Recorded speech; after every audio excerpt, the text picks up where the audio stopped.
നമസ്കാരം. ഈ രാത്രിയുടെ നിശബ്ദതയിലേക്ക് നമുക്കൊരുമിച്ച് യാത്ര ചെയ്യാം. നഗരത്തിന്റെ തിരക്കുകളിൽ നിന്നും ജീവിതത്തിന്റെ വേഗതയിൽ നിന്നും വളരെ ദൂരെ, ആഫ്രിക്കയുടെ ഹൃദയത്തിലേക്ക്. കാലം പോലും വേഗത കുറച്ച് ശാന്തമായി ഒഴുകുന്ന ഒരു ദേശത്തേക്ക്. നമ്മുടെ കഥയുടെ തിരശീല ഉയരുന്നത് ബുറുണ്ടി എന്ന കൊച്ചു രാജ്യത്താണ്. പച്ച പരവതാനി വിരിച്ച താഴ്വരകളും ആകാശത്തെ തൊട്ടുരുമ്മി നിൽക്കുന്ന പർവ്വതങ്ങളും നിഗൂഢതകളൊളിപ്പിച്ച വനങ്ങളും നിറഞ്ഞ ഒരു നാട്. ഈ നാടിന്റെ ഹൃദയത്തിലൂടെ ഒരു വെള്ളിനാട പോലെ ഒഴുകിപ്പരന്നുകിടക്കുന്ന ഒരു ജലാശയമുണ്ട്, ടാങ്കനിക തടാകം. വെറുമൊരു തടാകമെന്ന് വിളിച്ചാൽ അതൊരു കുറവായിപ്പോകും. അതൊരു കടലാണ്. ലോകത്തിലെ ഏറ്റവും നീളമേറിയ രണ്ടാമത്തെ ശുദ്ധജല തടാകം. അതിന്റെ അറ്റമില്ലാത്ത ഓളപ്പരപ്പിലേക്ക് നോക്കി നിന്നാൽ ഭൂമിയും ആകാശവും ഒന്നാകുന്നതായി തോന്നും. പ്രഭാതത്തിൽ സൂര്യന്റെ ആദ്യ കിരണങ്ങൾ തട്ടുമ്പോൾ തടാകമൊരു സ്വർണപാത്രം പോലെ തിളങ്ങും. സന്ധ്യ മയങ്ങുമ്പോൾ ആകാശത്തിലെ വർണ്ണങ്ങളെല്ലാം ആ ജലപ്പരപ്പിൽ ലയിച്ചു ചേർന്ന് ഒരു മായാലോകം സൃഷ്ടിക്കും.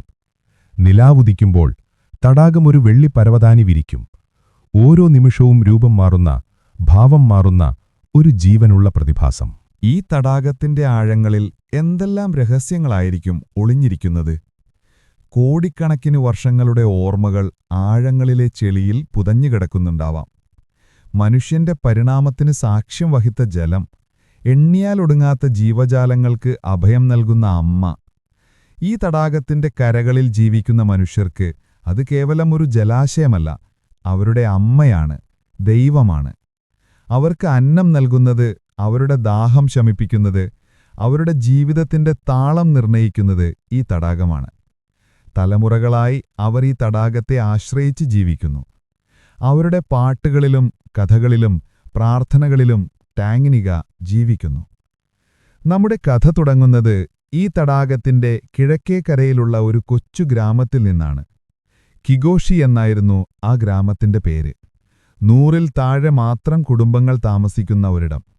മണ്ണുകൊണ്ട് മെഴുകിയ ചുവരുകളും പുല്ലുമേഞ്ഞ മേൽക്കൂരകളുമുള്ള കൊച്ചുകുടിലുകൾ. ഓരോ കുടിലിനു മുന്നിലും ഉണക്കാനിട്ട മീനിന്റെ ഗന്ധം തങ്ങി നിന്നിരുന്നു. ഗ്രാമത്തിലെ പുരുഷന്മാരെല്ലാം മുക്കുവരായിരുന്നു. പുലർച്ചെ നക്ഷത്രങ്ങൾ മായും മുൻപേ അവർ തങ്ങളുടെ കൊച്ചു വള്ളങ്ങളുമായി തടാകത്തിലേക്ക് യാത്രയാകും. സ്ത്രീകൾ വീട്ടുജോലികളിലും കുട്ടികൾ കളികളിലും മുഴുകും. വൈകുന്നേരം വലനിറയെ മീനുമായി തിരിച്ചെത്തുന്ന പുരുഷന്മാരെയും കാത്ത് ഗ്രാമം ഒന്നാകെ തീരത്തൊത്തുകൂടും. അതൊരു ഉത്സവമാണ്. പിടഞ്ഞുമരിക്കുന്ന മീനുകളുടെ വെള്ളിവെളിച്ചവും ആളുകളുടെ ആരവങ്ങളും ചിരികളും കൊണ്ട് ആ തീരം സജീവമാകും. ഈ ഗ്രാമത്തിലെ ജീവിതം ലളിതമായിരുന്നു. അവരുടെ സന്തോഷങ്ങളും ദുഃഖങ്ങളും ചെറുതായിരുന്നു. നല്ലൊരു വിളവെടുപ്പ്, വലനിറയെ മീൻ കിട്ടുന്നത്, ഒരു കുഞ്ഞിന്റെ ജനനം, അതൊക്കെയായിരുന്നു അവരുടെ വലിയ സന്തോഷങ്ങൾ. വരൾച്ചയും രോഗങ്ങളും മരണവും അവരുടെ ദുഃഖങ്ങളും. എങ്കിലും അവർ പരസ്പരം താങ്ങും തണലുമായിരുന്നു. ഒരു വീട്ടിലെ സന്തോഷം ഗ്രാമത്തിന്റെ മുഴുവൻ സന്തോഷമായിരുന്നു. ഒരു വീട്ടിലെ ദുഃഖം ഗ്രാമത്തിന്റെ മുഴുവൻ വേദനയും. ഈ ശാന്തമായ ജീവിതത്തിനുമീതെ ഒരു നിഴൽ പോലെ ചില ഭീതിപ്പെടുത്തുന്ന കഥകൾ നിലനിന്നിരുന്നു. തടാകത്തിന്റെ ആഴങ്ങളിൽ വസിക്കുന്ന ഭീകര സത്വങ്ങളെക്കുറിച്ചുള്ള കഥകൾ. മുത്തശ്ശിമാർ കുട്ടികളെ ഉറക്കാൻ പാടിയിരുന്നത് ആ കഥകളായിരുന്നു. മമി വാറ്റ എന്ന ജലദേവതയുടെ കഥ. അവൾ ചിലപ്പോൾ സൗന്ദര്യത്തിന്റെ പ്രതീകമാകും, ചിലപ്പോൾ സംഹാരരുദ്രയാകും. തടാകത്തിന്റെ അടിത്തട്ടിൽ ഒരു പാതാള ലോകമുണ്ടെന്നും അവിടെ ഭീമാകാരന്മാരായ ജീവികൾ വസിക്കുന്നുണ്ടെന്നും അവർ വിശ്വസിച്ചു. ഈ കഥകളെയെല്ലാം അവർ ഭയത്തോടെയും ആരാധനയോടെയുമാണ് കണ്ടിരുന്നത്. തടാകത്തിലിറങ്ങുന്നതിനു മുൻപ് അവർ പ്രാർത്ഥിക്കും. തടാകദേവതയ്ക്ക് കാഴ്ചകൾ അർപ്പിക്കും. തങ്ങളെയും തങ്ങളുടെ കുടുംബത്തെയും കാത്തുകൊള്ളണമേ എന്ന് അവർ യാചിക്കും. ഈ വിശ്വാസങ്ങൾക്കും ആചാരങ്ങൾക്കും നടുവിലാണ് നമ്മുടെ കഥാനായകൻ ജനിച്ചു വളർന്നത്. എന്നാൽ വരാനിരിക്കുന്ന ഭീകരതയെക്കുറിച്ച് ആ ഗ്രാമവാസികൾ അന്ന് സ്വപ്നത്തിൽ പോലും ചിന്തിച്ചിരുന്നില്ല. അവർ കേട്ടറിഞ്ഞ കഥകളിലെ ഭീകരസത്വങ്ങളെയെല്ലാം നിഷ്പ്രഭമാക്കുന്ന, ജീവിക്കുന്ന ഒരു ദുസ്വപ്നം തങ്ങളുടെ ജീവിതത്തിലേക്ക് നീന്തി വരുന്നുണ്ടെന്ന് അവർ അറിഞ്ഞില്ല. ആ ദുസ്വപ്നത്തിന് ലോകം പിന്നീടൊരു പേര് നൽകി, ഗുസ്താഫ്. ഈ കഥ ഗുസ്താവിൻ്റേത് മാത്രമല്ല. ഈ കഥ കിഗോഷി ഗ്രാമത്തിൻ്റേതാണ്. ആ ഗ്രാമത്തിലെ ആദമ എന്ന യുവാവിൻ്റേതാണ്. അവന്റെ സ്വപ്നങ്ങളുടേതാണ്, അവന്റെ നഷ്ടങ്ങളുടേതാണ്, പ്രകൃതിയുടെ ഭയാനകമായ സൗന്ദര്യത്തിനു മുന്നിൽ മനുഷ്യൻ എത്ര നിസ്സഹായനാണെന്നതിന്റെ ഓർമ്മപ്പെടുത്തലാണ് ഈ കഥ. വരൂ, നമുക്ക് ആദമിയുടെ കൈപിടിച്ച് കിഗോഷി ഗ്രാമത്തിന്റെ ഇടവഴികളിലൂടെ ടാങ്കനികയുടെ ഓളപ്പരപ്പിലൂടെ യാത്ര ചെയ്യാം. ആ ഇതിഹാസത്തിന് സാക്ഷികളാകാം. കിഗോഷി ഗ്രാമത്തിലെ പ്രഭാതങ്ങൾക്ക് ഒരു പ്രത്യേക ഭംഗിയായിരുന്നു. രാത്രിയുടെ തണുപ്പുമായി മുൻപേ പക്ഷികളുടെ കലപില ശബ്ദം കേട്ടുണരുന്ന പ്രഭാതങ്ങൾ. ആദമയുടെ ഓർമ്മയിലെ ആദ്യത്തെ ശബ്ദം പോലും തടാകത്തിൽ നിന്ന് കരയിലേക്കടിക്കുന്ന ഓളങ്ങളുടെ ശബ്ദമായിരിക്കും. അവന്റെ അച്ഛൻ ഇസുറു ഗ്രാമത്തിലെ പേരുകേട്ട മുക്കുവനായിരുന്നു. അദ്ദേഹത്തിന്റെ കൈപുണ്യം പ്രസിദ്ധമായിരുന്നു. ഏത് കാലാവസ്ഥയിലും ഏത് സമയത്തും തടാകത്തിന്റെ മനസ്സറിയാൻ ഇസുറുവിന് കഴിഞ്ഞിരുന്നു. ആദമയ്ക്ക് 5 വയസ്സുള്ളപ്പോൾ മുതൽ അച്ഛൻ അവനെ തന്നോടൊപ്പം വള്ളത്തിൽ കൊണ്ടുപോകുമായിരുന്നു. ആ യാത്രകൾ അവനൊരു പുതിയ ലോകം തുറന്നുകൊടുത്തു. പുലർകാലത്ത് കോടമഞ്ഞിനാൽ മൂടപ്പെട്ട തടാകപ്പരപ്പിലൂടെ വള്ളം മുന്നോട്ടു നീങ്ങുമ്പോൾ അവർ മറ്റേതോ ലോകത്തേക്ക് യാത്ര ചെയ്യുകയാണെന്ന് അവന് തോന്നുമായിരുന്നു. അച്ഛൻ വലയെറിയുന്നതും കാത്തിരിക്കുന്നതും പിന്നെ പ്രതീക്ഷയോടെ വല വലിക്കുന്നതും അവൻ കൗതുകത്തോടെ നോക്കിയിരുന്നു. വലയിൽ പിടയുന്ന വെള്ളിവെളിച്ചമുള്ള മീനുകൾ അവന്റെ കുഞ്ഞിക്കണ്ണുകളിൽ അത്ഭുതം നിറച്ചു. അച്ഛാ, ഈ തടാകത്തിന് ജീവനുണ്ടോ? ഒരിക്കൽ അവൻ ചോദിച്ചു. ഇസുറു ചിരിച്ചു. തീർച്ചയായും മോനെ, ഈ തടാകം നമ്മുടെ അമ്മയാണ്. നമ്മൾ അമ്മയെ സ്നേഹിക്കുകയും ബഹുമാനിക്കുകയും ചെയ്താൽ അമ്മ നമ്മളെയും സ്നേഹിക്കും. ഒരിക്കലും അമ്മയെ ദേഷ്യം പിടിപ്പിക്കരുത്. ആ വാക്കുകൾ ആദമയുടെ മനസ്സിൽ പതിഞ്ഞു. അവൻ ഒരിക്കലും തടാകത്തിൽ മാലിന്യങ്ങൾ വലിച്ചെറിഞ്ഞില്ല. ആവശ്യമുള്ളതിലധികം മീൻ പിടിച്ചില്ല. ഓരോ തവണ തടാകത്തിൽ നിന്നിറങ്ങുമ്പോഴും അവൻ മനസ്സുകൊണ്ട് നന്ദി പറയുമായിരുന്നു. അവന്റെ മുത്തച്ഛൻ ബാബാ കുബ ഗ്രാമത്തിലെ ഏറ്റവും പ്രായം ചെന്ന കാരണവരായിരുന്നു. അദ്ദേഹത്തിന്റെ ഓർമ്മകൾക്ക് ഗ്രാമത്തിന്റെ ചരിത്രത്തോളം തന്നെ പഴക്കമുണ്ടായിരുന്നു. സന്ധ്യ മയങ്ങുമ്പോൾ കുടിലിനു മുന്നിലെ തീയുടെ വെളിച്ചത്തിൽ ബാബാ കുബ പഴയ കഥകൾ പറയുമായിരുന്നു. ആഫ്രിക്കൻ ഗോത്രങ്ങളുടെ വീരകഥകൾ, മൃഗങ്ങളുടെയും പക്ഷികളുടെയും കഥകൾ, പിന്നെ തടാകത്തിന്റെ അഗാധതയിലുറങ്ങുന്ന രഹസ്യങ്ങളുടെ കഥകൾ. ഒരിക്കൽ ബാബാ കുബ തുടങ്ങി. ഈ തടാകം ഇന്നത്തെപ്പോലെ ശാന്തമായിരുന്നില്ല. അതിൽ ഭീമാകാരന്മാരായ ജീവികളുണ്ടായിരുന്നു. ദിനോസറുകളെപ്പോലെ വലിയ മുതലുകൾ, ആനകളെപ്പോലും വിഴുങ്ങാൻ കഴിവുള്ള ഭീമൻ പാമ്പുകൾ. നമ്മുടെ പൂർവികർ അവരുമായി യുദ്ധം ചെയ്താണ് ഈ തീരങ്ങളിൽ ജീവിതം ഉറപ്പിച്ചത്. ആദമ ശ്വാസമടക്കിപ്പിടിച്ച് ആ കഥകൾ കേട്ടിരുന്നു. അവന്റെ കുഞ്ഞു മനസ്സിൽ ആ ഭീകരരൂപങ്ങൾ ഓടി നടന്നു. മുത്തച്ഛ, ആ ജീവികളൊക്കെ ഇപ്പോൾ എവിടെ പോയി? അവയെല്ലാം തടാകത്തിന്റെ ഏറ്റവും ആഴമുള്ള ഭാഗത്തേക്ക് പോയി. അവിടെ സൂര്യരശ്മിയെത്താത്ത പാതാളത്തിൽ അവരിപ്പോഴും ഉറങ്ങുന്നുണ്ട്. നമ്മൾ തടാകത്തെ വേദനിപ്പിച്ചാൽ അവ വീണ്ടും ഉണർന്നുവരും. ഈ കഥകൾ ആദമയുടെ മനസ്സിൽ തടാകത്തെക്കുറിച്ചുള്ള ഒരു ഭയവും ആരാധനയും ഒരുപോലെ വളർത്തി. അവനത് വെറുമൊരു ജലാശയമായിരുന്നില്ല, മറിച്ച് ജീവനും ആത്മാവുമുള്ള സ്നേഹിക്കുകയും കോപിക്കുകയും ചെയ്യുന്ന ഒരു ശക്തിയായിരുന്നു. ആദവ വളർന്നു അച്ഛനെപ്പോലെ സമർത്ഥനായ ഒരു മുക്കുവനായി. അവന്റെ പേശികൾ വള്ളം തുഴഞ്ഞും വലവലിച്ചും കരുത്തുറ്റതായി. അവന്റെ കണ്ണുകൾക്ക് ദൂരെ നിന്നേ മീനുകളുടെ കൂട്ടത്തെ തിരിച്ചറിയാൻ കഴിഞ്ഞു. അവന്റെ ഹൃദയത്തിന് തടാകത്തിന്റെ ഓരോ ഭാവമാറ്റവും മനസ്സിലാക്കാൻ കഴിഞ്ഞു. അവൻ വിവാഹം കഴിച്ചു. അവനൊരു മകളുണ്ടായി, അമാര. അമാരയുടെ ജനനം അവന്റെ ജീവിതത്തിലെ ഏറ്റവും വലിയ സന്തോഷമായിരുന്നു. അവൾ അവന്റെ ലോകം മുഴുവൻ പ്രകാശപൂരിതമാക്കി. ചന്ദ്രനെപ്പോലെ തിളങ്ങുന്ന മുഖവും നക്ഷത്രങ്ങൾ പോലെ തിളങ്ങുന്ന കണ്ണുകളുമുള്ള ഒരു മാലാഖക്കുഞ്ഞ്. അവൻ അവളെ തടാകക്കരയിലേക്ക് കൊണ്ടുപോയി ടാങ്കിനിക്കയുടെ മനോഹാരിത കാണിച്ചുകൊടുത്തു. അവൻ അവൾക്ക് തടാകത്തിന്റെ കഥകൾ പറഞ്ഞുകൊടുത്തു, മീനുകളെക്കുറിച്ച് പഠിപ്പിച്ചു, പക്ഷികളുടെ പാട്ടുകൾ കേൾപ്പിച്ചു. അവന്റെ ഏറ്റവും വലിയ സ്വപ്നം അമാറയെ നന്നായി പഠിപ്പിക്കുകയെന്നതായിരുന്നു. ഗ്രാമത്തിലെ സ്കൂൾ 5ാം ക്ലാസ് വരെയേ ഉണ്ടായിരുന്നുള്ളൂ. അതിനുശേഷം പഠിക്കണമെങ്കിൽ പട്ടണമായ ബുജുംബുറയിലേക്ക് പോകണമായിരുന്നു. അതിനൊരുപാട് പണം വേണമായിരുന്നു. അമാരയുടെ ഭാവിക്കുവേണ്ടി അവൻ കൂടുതൽ അധ്വാനിക്കാൻ തുടങ്ങി. രാത്രി വൈകിയും അവൻ വല നെയ്തു. പുലരും മുൻപേ തടാകത്തിലേക്ക് പോയി. വർഷങ്ങൾ കടന്നുപോയി. അമാര ഒരു മിടുക്കിയായ പെൺകുട്ടിയായി വളർന്നു. അവൾ പഠിക്കാൻ സമർത്ഥയായിരുന്നു.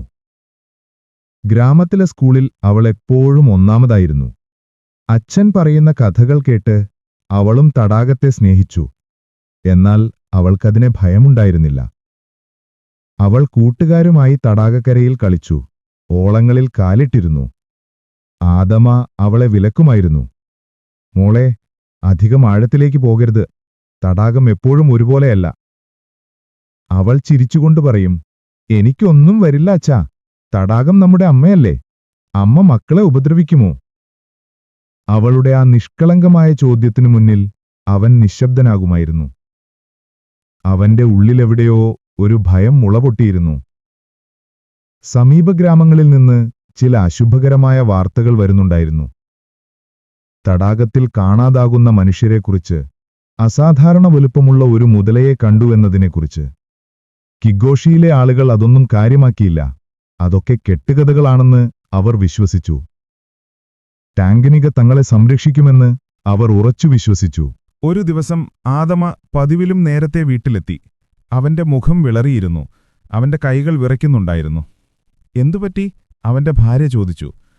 ഞാനൊരു കാഴ്ച കണ്ടു, അവൻ കിതച്ചുകൊണ്ടു പറഞ്ഞു. നമ്മുടെ ഗ്രാമത്തിൽ നിന്ന് കുറച്ചകലെ പാറക്കെട്ടുകൾക്കിടയിൽ ഒരു വള്ളം, ഒരു മനുഷ്യന്റെ അത്രയും വലിപ്പമുള്ള ഒരു മുതല അതിനെ മറിച്ചിടുന്നത് ഞാൻ കണ്ടു.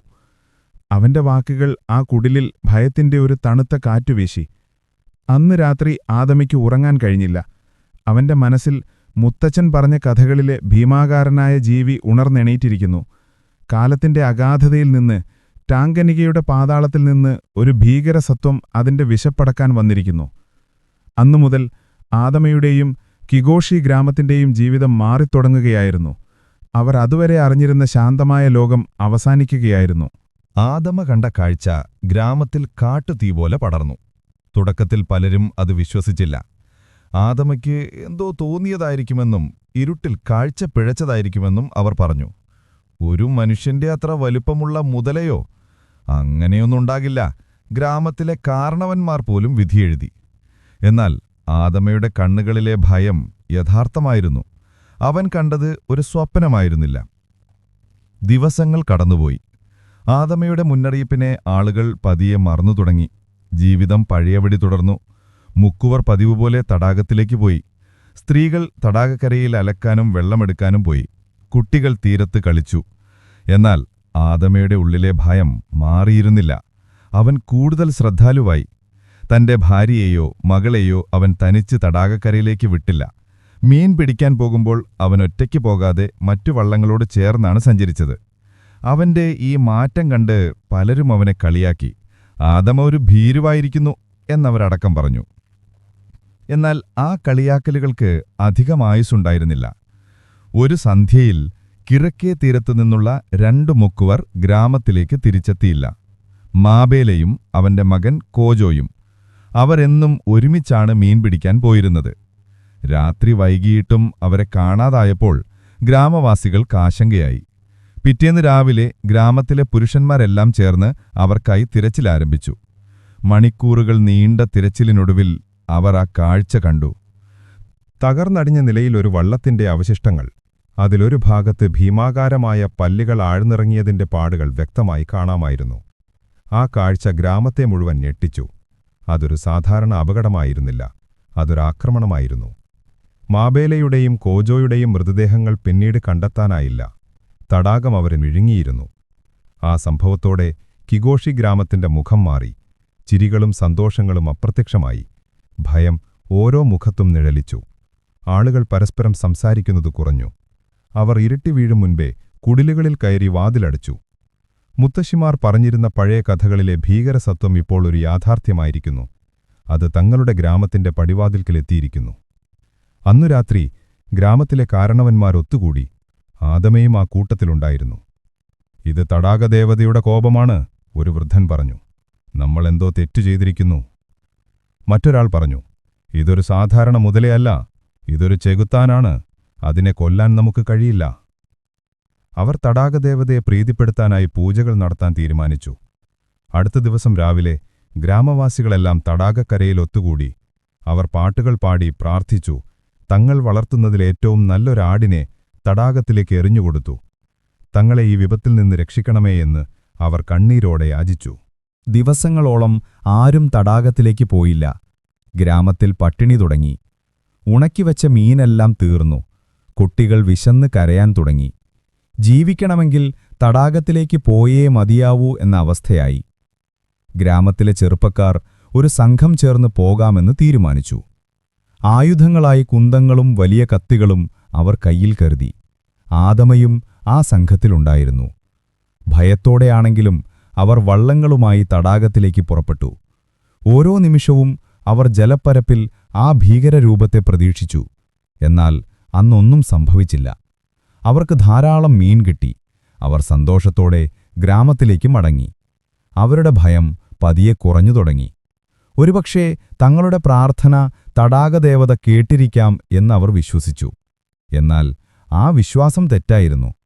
ആ ഭീകരൻ ഒളിച്ചിരിക്കുകയായിരുന്നു. തക്കം പാർത്തിരിക്കുകയായിരുന്നു. അടുത്ത ഇര ഒരു സ്ത്രീയായിരുന്നു. ഞാര തന്റെ കുഞ്ഞിനെയും കൊണ്ട് തടാകക്കരയിൽ അലക്കുകയായിരുന്നു. കുഞ്ഞ് കരയിൽ കളിച്ചുകൊണ്ടിരുന്നു. പെട്ടെന്നാണ് അത് സംഭവിച്ചത്. ഒരു നിമിഷം കൊണ്ട് ഒരു കൂറ്റൻ തിരമാല പോലെ വെള്ളം കരയിലേക്കടിച്ചു. ഞാര എന്താണ് സംഭവിക്കുന്നതെന്ന് മനസ്സിലാക്കും മുൻപേ ചാരനിറത്തിലുള്ള ഒരു ഭീമാകാരമായ രൂപം വെള്ളത്തിൽ നിന്ന് പൊങ്ങിവന്നു. അതിന്റെ വായ തുറന്നപ്പോൾ 100 കണക്കിന് കൂർത്ത പല്ലുകൾ ഒരു വാൾത്തല പോലെ തിളങ്ങി. ആ കാഴ്ച കണ്ട് ഞാര ഭയന്ന് നിലവിളിച്ചു. എന്നാൽ അതിന്റെ ലക്ഷ്യം അവളായിരുന്നില്ല. കരയിൽ കളിച്ചുകൊണ്ടിരുന്ന അവളുടെ കുഞ്ഞിനെയായിരുന്നു. ഒരു കണ്ണടച്ച് തുറക്കും മുൻപേ അത് കുഞ്ഞിനെയും കടിച്ചെടുത്ത് വെള്ളത്തിലേക്ക് ഊളിയിട്ടു. ഞാരയുടെ ഹൃദയം പിളർന്നുപോകുന്ന നിലവിളി ആകാശത്തിൽ മുഴങ്ങി. അവളുടെ നിലവിളി കേട്ട് ഗ്രാമവാസികൾ ഓടിയെത്തി. അവർ കാണുന്നത് തടാകപ്പരപ്പിൽ പടരുന്ന ചുവന്ന പാടുകളും സമനില തെറ്റി കരയിൽ കിടന്നുരുളുന്ന ഞാരയെയുമാണ്. ആ സംഭവം ഗ്രാമത്തിന്റെ ആത്മാവിനേറ്റ മുറിവായിരുന്നു. അതുവരെ ആ ഭീകരൻ മുക്കുവരെ മാത്രമാണ് ലക്ഷ്യം വെച്ചിരുന്നത്. എന്നാലിപ്പോൾ അത് കരയിലേക്ക് വരാൻ തുടങ്ങിയിരിക്കുന്നു. തങ്ങളുടെ കുഞ്ഞുങ്ങളെപ്പോലും അത് വെറുതെ വിടുന്നില്ല. കിഗോഷി ഗ്രാമം ഒരു തുറന്ന ജയിലായി മാറി. തടാകം അവരെ 4 വശത്തുനിന്നും വളഞ്ഞിരിക്കുന്ന ഒരു ശത്രുവായി. അന്നുതന്നെയാണ് ഒരു വിദേശി ആ ഗ്രാമത്തിലേക്ക് വന്നത്. പാട്രിസ് ഫയെ എന്ന ഫ്രഞ്ചുകാരനായ ഒരു പ്രകൃതിശാസ്ത്രജ്ഞൻ. അദ്ദേഹം വർഷങ്ങളായി ആഫ്രിക്കയിലെ മുതലകളെക്കുറിച്ച് പഠിക്കുകയായിരുന്നു. ടാങ്കനിക തടാകത്തിലെ ഭീമൻ മുതലയെക്കുറിച്ചുള്ള വാർത്തകൾ കേട്ടാണ് അദ്ദേഹം അവിടെ എത്തിയത്. ഗ്രാമവാസികൾ തുടക്കത്തിൽ അദ്ദേഹത്തോട് സംസാരിക്കാൻ തയ്യാറായില്ല. എന്നാൽ ഞാരയുടെ ദുരന്തം അവരെ മാറ്റിച്ചിന്തിപ്പിച്ചു. അവർ അദ്ദേഹത്തോട് നടന്ന സംഭവങ്ങളെല്ലാം വിവരിച്ചു. പാട്രിസ് ഫയെ അവരുടെ കഥകൾ ശ്രദ്ധയോടെ കേട്ടു. അദ്ദേഹം തന്റെ കയ്യിലുണ്ടായിരുന്ന ചിത്രങ്ങൾ കാണിച്ചുകൊടുത്തു. ലോകത്തിന്റെ പല ഭാഗങ്ങളിൽ നിന്നുള്ള വലിയ മുതലകളുടെ ചിത്രങ്ങൾ. ഇതൊരു നൈൽ മുതലയാണ്, അദ്ദേഹം പറഞ്ഞു. പക്ഷേ സാധാരണയിലും വളരെ വളരെ വലുത്. ഞാനിതിനെ പിടികൂടാൻ സഹായിക്കാം. ആ വിദേശിയുടെ വാക്കുകളിൽ ഗ്രാമവാസികൾക്ക് ഒരു പുതിയ പ്രതീക്ഷ തോന്നി. അവർ അവനെ ഒരു രക്ഷകനായി കണ്ടു. പാട്രിസ് ഫയെയാണ് ആ ഭീകരന് ഒരു പേര് നൽകിയത്. ഫ്രാൻസിലെ ഒരു കോമിക് കഥാപാത്രത്തിന്റെ പേര് ഗുസ്താവ്. അങ്ങനെ കിഗോഷി ഗ്രാമത്തിന്റെ ചരിത്രത്തിൽ ഒരു പുതിയ അധ്യായം തുടങ്ങി. ഗുസ്താവും മനുഷ്യനും തമ്മിലുള്ള യുദ്ധത്തിന്റെ അധ്യായം. ആ യുദ്ധത്തിൽ ആര് ജയിക്കുമെന്ന് കാലത്തിന് മാത്രമേ പറയാൻ കഴിയുമായിരുന്നുള്ളൂ. പാട്രിസ് ഫയെ എന്ന ഫ്രഞ്ചുകാരന്റെ വരവ് കിഗോഷി ഗ്രാമത്തിൽ ഒരു പുതിയ ചലനം സൃഷ്ടിച്ചു. അതുവരെ തങ്ങൾ അദൃശ്യനായ ഒരു ചെകുത്താനോടാണ് പോരാടുന്നതെന്ന് വിശ്വസിച്ചിരുന്ന ഗ്രാമീണർക്ക് അതൊരു സാധാരണ ജീവിയാണെന്നും അതിനെ പിടികൂടാൻ സാധിക്കുമെന്നുമുള്ള അറിവ് നേരിയ ആശ്വാസം നൽകി. പാട്രിസ് ഒരു സാധാരണ വേട്ടക്കാരനായിരുന്നില്ല. അദ്ദേഹം ഒരു ശാസ്ത്രജ്ഞനായിരുന്നു. ഗുസ്താവിനെ കൊല്ലുക എന്നതായിരുന്നില്ല അദ്ദേഹത്തിന്റെ പ്രാഥമിക ലക്ഷ്യം. മറിച്ച് അതിനെ ജീവനോടെ പിടിച്ച് പഠിക്കുക എന്നതായിരുന്നു. ഇത്രയും ഭീമാകാരമായൊരു മുതല എങ്ങനെ നിലനിൽക്കുന്നു, അതിന്റെ പ്രായം, ജീവിതരീതികൾ എന്നിവയെല്ലാം ലോകത്തെ അറിയിക്കാൻ അദ്ദേഹം ആഗ്രഹിച്ചു. അദ്ദേഹം ഗ്രാമവാസികളുമായി സംസാരിച്ച് ഗുസ്താവിനെക്കുറിച്ചുള്ള വിവരങ്ങൾ ശേഖരിച്ചു. ഗുസ്താവിനെ കണ്ടവർ നൽകിയ വിവരണങ്ങൾ വെച്ച് അതിന്റെ വലിപ്പം അദ്ദേഹം കണക്കാക്കി.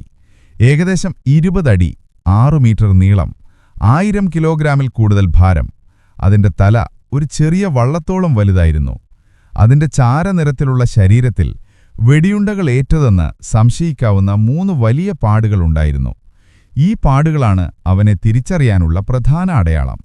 പട്ടാളക്കാരുമായോ വേട്ടക്കാരുമായോ മുൻപ് നടന്ന ഏറ്റുമുട്ടലുകളെ അതിജീവിച്ചതിന്റെ തെളിവുകളായിരുന്നു ആ മുറിപ്പാടുകൾ.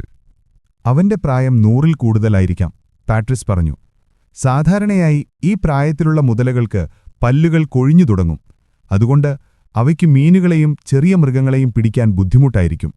അതുകൊണ്ടായിരിക്കാം ഗുസ്താവോ മനുഷ്യരെയും പശുക്കളെയും പോലുള്ള വലിയ ഇരകളെ ലക്ഷ്യം വയ്ക്കുന്നത്. പാട്രിസിന്റെ ശാസ്ത്രീയമായ വിശദീകരണങ്ങൾ ഗ്രാമീണർക്ക് പൂർണ്ണമായും മനസ്സിലായില്ലെങ്കിലും തങ്ങളുടെ ശത്രുവിനെക്കുറിച്ച് കൂടുതൽ അറിയുന്നത് അവരുടെ ഭയം കുറയ്ക്കാൻ സഹായിച്ചു. പാട്രിസ് ഗുസ്താവിനെ പിടികൂടാനായി ഒരു ഭീമൻ കെണിയൊരുക്കാൻ തീരുമാനിച്ചു. ഏകദേശം 1 ടണ്ണോളം ഭാരമുള്ള ഒരു കൂറ്റൻ ഇരുമ്പുകൂട്. അതിനെ താങ്ങാനും വലിക്കാനും ഗ്രാമത്തിലെ മുഴുവൻ പുരുഷന്മാരുടെയും സഹായം വേണ്ടിവന്നു. ആ കൂട് നിർമ്മിക്കുന്നത് ഒരു ഉത്സവ പ്രതീതിയാണ് ഗ്രാമത്തിലുണ്ടാക്കിയത്. തങ്ങളുടെ ശത്രുവിനെ കീഴടക്കാനുള്ള ആദ്യ പടിയായി അവർ അതിനെ കണ്ടു. ദിവസങ്ങൾ നീണ്ട അധ്വാനത്തിനൊടുവിൽ കൂട് തയ്യാറായി. അതിനെ തടാകക്കരയിൽ ഗുസ്താവിനെ പതിവായി കാണുന്ന ഒരു സ്ഥലത്ത് സ്ഥാപിച്ചു. കൂടിനുള്ളിൽ ഇരയായി ഒരു ജീവനുള്ള ആടിനെ കെട്ടിയിട്ടു. ആടിന്റെ കരച്ചിൽ കേട്ട് ഗുസ്താവ് കൂട്ടിലേക്ക് ആകർഷിക്കപ്പെടുമെന്നും ഉള്ളിൽ കടന്നാൽ താനെ അടയുന്ന വാതിലിൽ അവൻ കുടുങ്ങുമെന്നുമായിരുന്നു പാട്രിസിന്റെ പദ്ധതി. കൂടിനുള്ളിൽ ഒരു ഇൻഫ്രാറെഡ് ക്യാമറയും സ്ഥാപിച്ചിരുന്നു. രാത്രിയിലെ ദൃശ്യങ്ങൾ പകർത്താനായിരുന്നു അത്. ഗ്രാമവാസികൾ പ്രതീക്ഷയോടെ കാത്തിരുന്നു. ഓരോ രാത്രിയും അവർ ശ്വാസം അടക്കിപ്പിടിച്ച് കൂടിന്റെ ഭാഗത്തേക്ക് നോക്കിയിരുന്നു. ദിവസങ്ങൾ കടന്നുപോയി. ഒന്നും സംഭവിച്ചില്ല. ആട് കൂട്ടിൽ കിടന്ന് തരിഞ്ഞു തളർന്നു. ഗുസ്താവിന്റെ ഒരു സൂചന പോലും ഇല്ലായിരുന്നു. ഒരു രാത്രി വലിയൊരു ഇടിമിന്നലുണ്ടായി. ആ കൊടുങ്കാറ്റിൽ ഇൻഫ്രാറെഡ് ക്യാമറ തകരാറിലായി. പിറ്റേന്ന് രാവിലെ അവർ കൂടിന്റെ അടുത്തേക്ക് ചെന്നപ്പോൾ കണ്ട കാഴ്ച അവരെ അത്ഭുതപ്പെടുത്തി.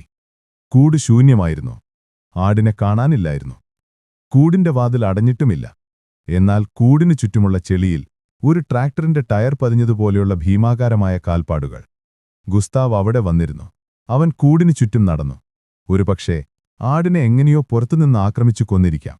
അല്ലെങ്കിൽ കൊടുങ്കാറ്റിന്റെ മറവിൽ അവൻ കൂട് തകർത്ത് ആടിനെ പിടിച്ചിരിക്കാം. പക്ഷേ അവൻ കെണിയിൽ വീണില്ല. അവൻ മനുഷ്യന്റെ ബുദ്ധിയെയും തന്ത്രത്തെയും പരാജയപ്പെടുത്തിയിരിക്കുന്നു. ഈ സംഭവം ഗ്രാമീണരുടെ മനസ്സിൽ ഗുസ്താവിനെക്കുറിച്ചുള്ള ഭയം വർദ്ധിപ്പിച്ചു. അവൻ വെറുമൊരു മൃഗമല്ല, അതിലുപരി എന്തോ ആണെന്ന് അവർ വിശ്വസിക്കാൻ തുടങ്ങി. അവനൊരു സാധാരണ മൃഗത്തിന്റെ ബുദ്ധിയല്ല. അവന് ചിന്തിക്കാൻ കഴിയും, അപകടങ്ങൾ തിരിച്ചറിയാൻ കഴിയും. അവനൊരു പിശാചാണ്. പാട്രിസ് ഫയെ നിരാശനായില്ല. അദ്ദേഹം മറ്റൊരു പദ്ധതി തയ്യാറാക്കി.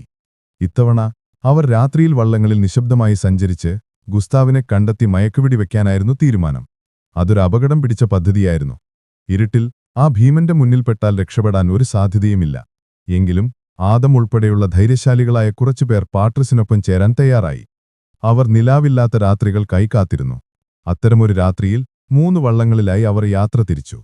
പാട്രിസിന്റെ കയ്യിൽ മയക്കുവെടി നിറച്ച തോക്കുണ്ടായിരുന്നു. മറ്റുള്ളവരുടെ കയ്യിൽ വലിയ ടോർച്ചുകളും കുന്തങ്ങളും. തടാകം അന്ന് ഭയാനകമാം വിധം നിശബ്ദമായിരുന്നു.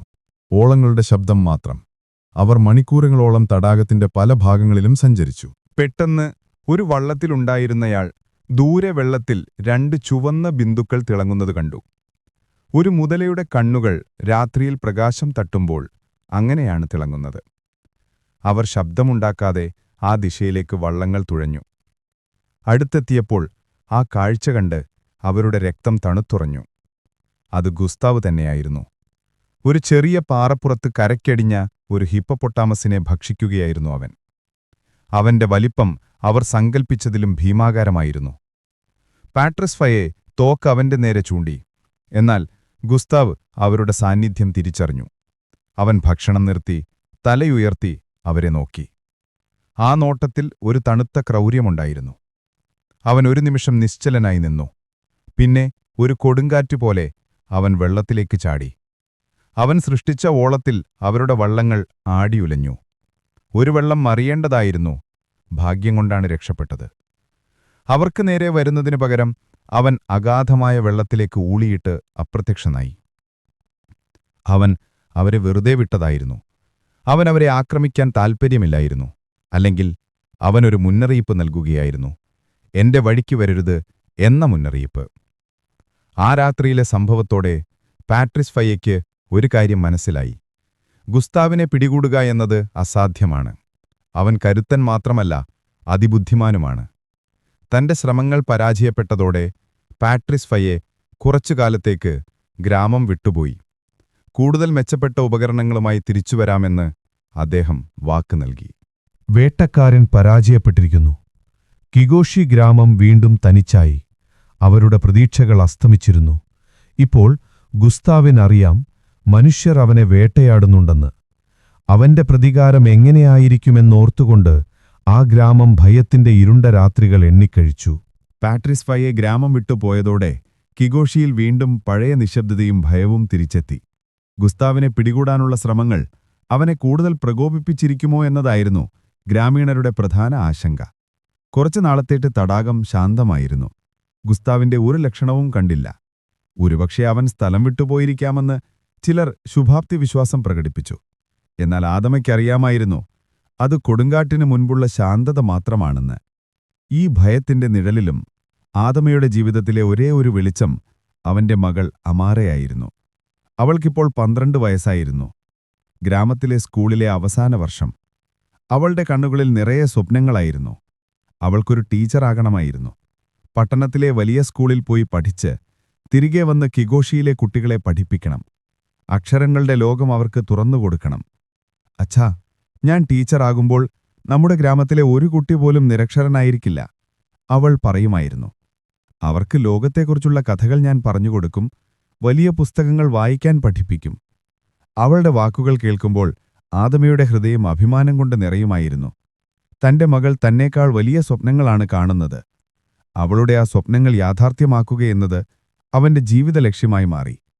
ബുജുംബുറയിലെ സ്കൂളിലെ പ്രവേശനത്തിനും താമസത്തിനുമായി വലിയൊരു തുക ആവശ്യമായിരുന്നു. ആദമ അതിരാവിലെ മുതൽ അർദ്ധരാത്രി വരെ ജോലി ചെയ്തു. മീൻ പിടിക്കുക, അത് ഉണക്കി വിൽക്കുക, വല നന്നാക്കുക, മറ്റു കൃഷിപ്പണികൾ ചെയ്യുക. വിശ്രമമില്ലാതെ അവൻ പണിയെടുത്തു. അമാര അച്ഛന്റെ കഷ്ടപ്പാടുകൾ കാണുന്നുണ്ടായിരുന്നു. അവൾക്ക് കഴിയുന്ന രീതിയിൽ അവൾ അവനെ സഹായിച്ചു. വല നന്നാക്കാൻ സഹായിക്കുക, പിടിച്ചുകൊണ്ടുവരുന്ന മീൻ വൃത്തിയാക്കുക, വീട്ടുജോലികൾ ചെയ്യുക. അവൾ പഠനത്തിലും മിടുക്കിയായിരുന്നു. രാത്രിയിൽ മണ്ണെണ്ണ വിളക്കിന്റെ അരണ്ട വെളിച്ചത്തിലിരുന്ന് അവൾ പുസ്തകങ്ങൾ വായിക്കും. അവളുടെ പുസ്തകങ്ങളിലെ ചിത്രങ്ങളിലൂടെ അവൾ മറ്റൊരു ലോകത്തേക്ക് യാത്ര ചെയ്യും. വലിയ കെട്ടിടങ്ങളുള്ള, കാറുകളോടുന്ന, വൈദ്യുതി വെളിച്ചമുള്ള ഒരു ലോകം. അച്ഛാ, പട്ടണത്തിൽ രാത്രിയിലും പകലുപോലെ വെളിച്ചമാണെന്ന് ടീച്ചർ പറഞ്ഞു. അത് ശരിയാണോ? അവൾ കൗതുകത്തോടെ ചോദിക്കും. അതേ മോളെ, ആദമ പറയും. നീ അവിടെ പോയി പഠിച്ച് വലിയ ആളാകുമ്പോൾ നമ്മുടെ ഗ്രാമത്തിലേക്കും ആ വെളിച്ചം കൊണ്ടുവരണം. അവളുടെ സാന്നിധ്യം ഗ്രാമത്തിലെ ഭീതിയുടെ അന്തരീക്ഷത്തിന് ഒരാശ്വാസമായിരുന്നു. അവളുടെ ചിരിയും സംസാരവും കേൾക്കുമ്പോൾ ഗുസ്താവ് എന്ന ഭീകരനെ അവൾ ഒരു നിമിഷത്തേക്ക് മറന്നു. അവൾ കുട്ടികളെ ഒത്തുകൂട്ടി കളിക്കും, അവർക്ക് കഥകൾ പറഞ്ഞുകൊടുക്കും, പാട്ടുകൾ പാടും. അവൾ ഗ്രാമത്തിന്റെ പ്രതീക്ഷയായിരുന്നു. ഒരു ദിവസം അമാര സ്കൂളിൽ നിന്ന് ഓടിവന്നത് വലിയൊരു സന്തോഷവാർത്തയുമായാണ്. പട്ടണത്തിലെ മിഷണറി സ്കൂളിൽ അവൾക്ക് പ്രവേശനം ലഭിച്ചിരിക്കുന്നു. ഗ്രാമത്തിലെ ടീച്ചർ മുൻകൈയെടുത്ത് അപേക്ഷ അയച്ചതായിരുന്നു. അവളുടെ പഠനമികവ് കണ്ട സ്കൂൾ അധികൃതർ പകുതി ഫീസ് ഇളവും നൽകിയിരുന്നു. ബാക്കി തുക കണ്ടെത്തിയാൽ അടുത്ത മാസം അവൾക്ക് സ്കൂളിൽ ചേരാം. ആ വാർത്ത ഗ്രാമത്തിൽ ഒരു ഉത്സവ പ്രതീതി സൃഷ്ടിച്ചു. കിഗോഷി ഗ്രാമത്തിൽ നിന്ന് ആദ്യമായി ഒരു കുട്ടി പട്ടണത്തിൽ പഠിക്കാൻ പോകുന്നു. അത് അവരുടെയെല്ലാം അഭിമാനമായിരുന്നു. ആദമയുടെ സന്തോഷത്തിന് അതിരുകളില്ലായിരുന്നു. അവൻ ആകാശത്തിലെ നക്ഷത്രങ്ങളെ തൊട്ടതുപോലെ സന്തോഷിച്ചു. തന്റെ അധ്വാനം ഫലം കണ്ടിരിക്കുന്നു. അന്നു രാത്രി ആദമയും അമാരയും തടാകക്കരയിലെ മണലിൽ ഒരുപാട് നേരം സംസാരിച്ചിരുന്നു.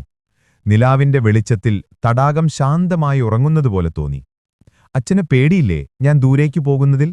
അമാര ചോദിച്ചു. ആദമ അവളുടെ തലയിൽ തലോടി.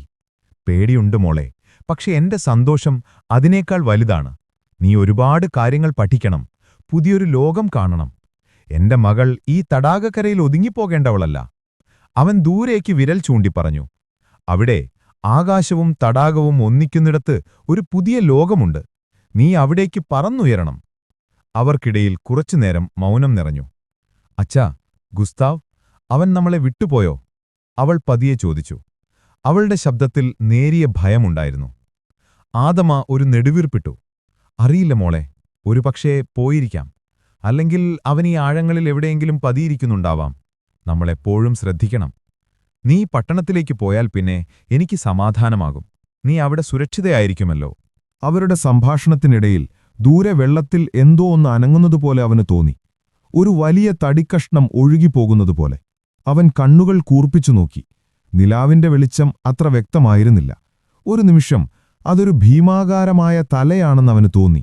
അവന്റെ ഹൃദയം പെരുമ്പറ കൊട്ടാൻ തുടങ്ങി. അവൻ പെട്ടെന്ന് എഴുന്നേറ്റ് അമാരയുടെ കയ്യിൽ പിടിച്ചു. വാ, നമുക്ക് പോകാം, നേരം ഒരുപാടായി. അവന്റെ ശബ്ദത്തിലെ പരിഭ്രമം അവൾ ശ്രദ്ധിച്ചു. അവൾ തിരിഞ്ഞു നോക്കി. എന്താ അച്ഛാ? ഒന്നുമില്ല മോളെ, തണുപ്പ് കൂടുന്നു.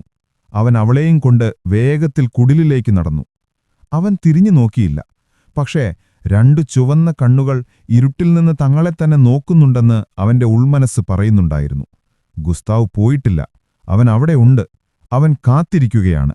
അമാരയുടെ യാത്രയ്ക്ക് വേണ്ട പണം കണ്ടെത്താനുള്ള നെട്ടോട്ടത്തിലായിരുന്നു പിന്നീട് ആദമ. കയ്യിലുള്ള സമ്പാദ്യവും ഗ്രാമവാസികൾ നൽകിയ ചെറിയ സഹായങ്ങളും ചേർത്തുവച്ചപ്പോൾ ഇനിയും കുറച്ചുകൂടി പണം വേണമായിരുന്നു. സമയം അതിവേഗം നീങ്ങിക്കൊണ്ടിരുന്നു. അടുത്ത ആഴ്ച പണം അടച്ചില്ലെങ്കിൽ അമാരയുടെ പ്രവേശനം നഷ്ടമാകും. ഞാൻ നാളെ പുലർച്ചെ തടാകത്തിന്റെ അങ്ങേയറ്റത്തുള്ള ഉൾക്കടലിലേക്ക് പോകുന്നുണ്ട്. ഒരു രാത്രി അവൻ ഭാര്യയോട് പറഞ്ഞു. അവിടെ ധാരാളം വലിയ മീനുകൾ കിട്ടുമെന്ന് കേട്ടിട്ടുണ്ട്. ഒറ്റ ദിവസം കൊണ്ട് നമുക്ക് വേണ്ട പണം കിട്ടിയേക്കും.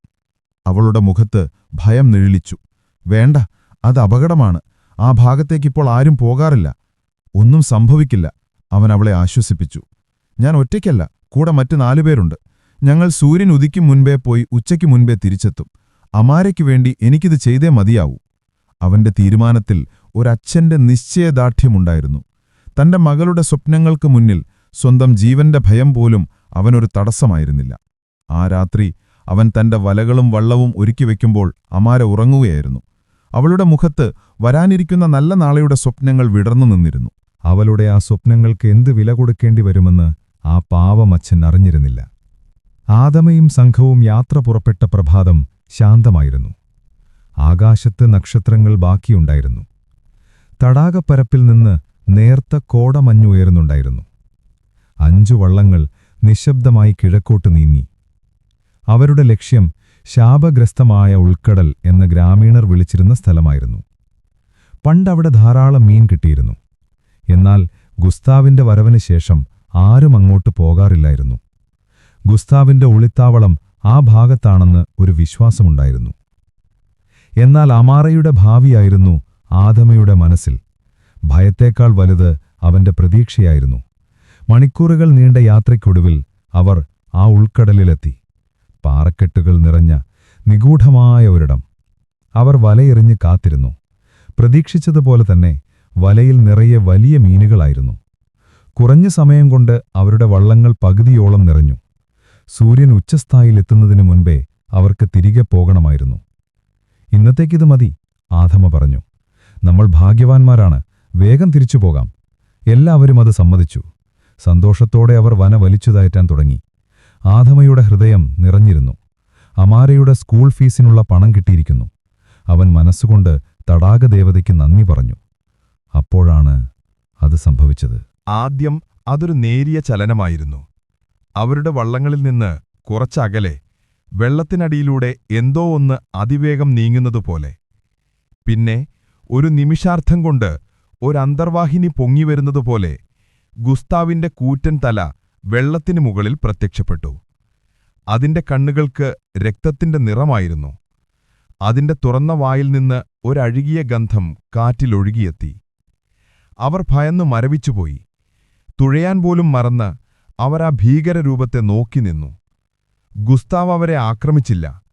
അവൻ അവരെ കടന്ന് ഉൾക്കടലിന്റെ അറ്റത്തുള്ള ഒരു പാറക്കെട്ടിനടുത്തേക്ക് നീന്തി. അവിടെ ഒരു കൂട്ടം കാട്ടുപോത്തുകൾ വെള്ളം കുടിക്കുന്നുണ്ടായിരുന്നു.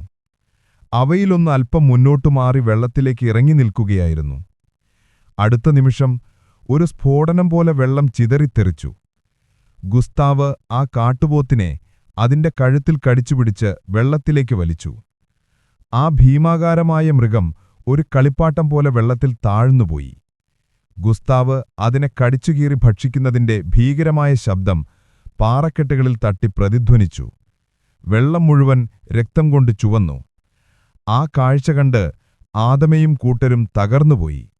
അവരുടെ ധൈര്യമെല്ലാം ചോർന്നുപോയി. അവർക്ക് ഒരേ ഒരു ചിന്തയേ ഉണ്ടായിരുന്നുള്ളൂ: എങ്ങനെയും അവിടെ നിന്ന് രക്ഷപ്പെടുക. അവർ സർവശക്തിയുമെടുത്ത് വള്ളങ്ങൾ തുഴയാൻ തുടങ്ങി. ഭാഗ്യവശാൽ ഗുസ്താവ് അവന്റെ ഇരയെ ഭക്ഷിക്കുന്നതിൽ തിരക്കിലായിരുന്നു. അവൻ അവരെ ശ്രദ്ധിച്ചില്ല. അവർ ഗ്രാമത്തിൽ തിരിച്ചെത്തിയപ്പോൾ അവരുടെ മുഖം മരണത്തെ മുന്നിൽ കണ്ടതുപോലെ വിളറിയിരുന്നു. അവർ കണ്ട കാഴ്ചയെക്കുറിച്ചറിഞ്ഞപ്പോൾ ഗ്രാമം മുഴുവൻ ഭീതിയിലാണ്ടു. ആരും അന്ന് രാത്രി ഉറങ്ങിയില്ല. ഗുസ്താവ് ഇപ്പോഴും അവിടെയുണ്ട്, എന്നത്തേക്കാളും ശക്തനായി.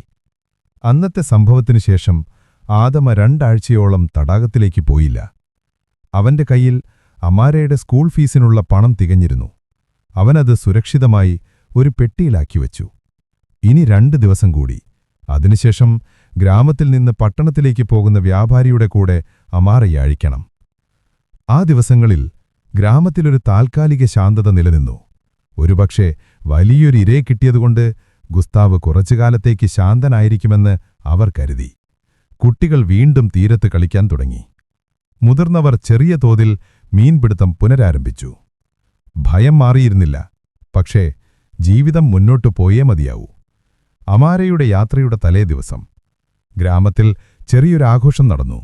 എല്ലാവരും ആദമയുടെ വീട്ടിൽ ഒത്തുകൂടി. അവർ അമാരയ്ക്ക് യാത്രാമംഗളങ്ങൾ നേർന്നു. അവൾ ഗ്രാമത്തിന്റെ അഭിമാനമാണെന്ന് അവർ പറഞ്ഞു. അമാരയുടെ മുഖം സന്തോഷം കൊണ്ട് തിളങ്ങി. അവൾ പുതിയ ഉടുപ്പണിഞ്ഞ് ഒരു രാജകുമാരിയെപ്പോലെ സുന്ദരിയായി കാണപ്പെട്ടു. സന്ധ്യയായി. ആളുകളെല്ലാം പിരിഞ്ഞുപോയി. അമാര അവളുടെ കൂട്ടുകാരിയായ ലിയയോടൊപ്പം തടാകക്കരയിലേക്ക് നടന്നു. യാത്ര പറയുന്നതിനു മുൻപ് അവസാനമായി ഒരിക്കൽ കൂടി തടാകത്തെ കാണാൻ. നീ പോയാൽ എനിക്ക് കൂട്ടായി ആരുമുണ്ടാകില്ല, ലിയ സങ്കടത്തോടെ പറഞ്ഞു. ഞാൻ വെക്കേഷന് വരുമല്ലോ, അമാര അവളെ ആശ്വസിപ്പിച്ചു. ഞാൻ നിനക്ക് പട്ടണത്തിൽ നിന്ന് നിറയെ സമ്മാനങ്ങൾ കൊണ്ടുവരും. അവർ തങ്ങളുടെ പതിവ് സ്ഥലത്ത് വെള്ളത്തിലേക്കിറങ്ങി നിൽക്കുന്ന ഒരു ചെറിയ പാറപ്പുറത്തിരുന്ന് സംസാരിക്കാൻ തുടങ്ങി. അസ്തമയ സൂര്യന്റെ ചുവന്ന രശ്മി തടാകപ്പരപ്പിൽ വീണ് ഒരു മാന്ത്രിക ലോകം സൃഷ്ടിച്ചിരുന്നു. അവർ ആ സൗന്ദര്യത്തിൽ ലയിച്ചിരുന്നു. ആദമ വീട്ടിൽ അമാരയുടെ സാധനങ്ങൾ ഒരുക്കിവയ്ക്കുകയായിരുന്നു. എന്തോ ഒരു ഉൾപ്രേരണയിൽ അവൻ പുറത്തേക്കിറങ്ങി തടാകക്കരയിലേക്ക് നോക്കി. അമാരയെയും ലിയയെയും ദൂരെ പാറപ്പുറത്തിരിക്കുന്നത് അവൻ കണ്ടു. അവന്റെ മനസ്സിലൊരു കൊള്ളിയാൻ മിന്നി.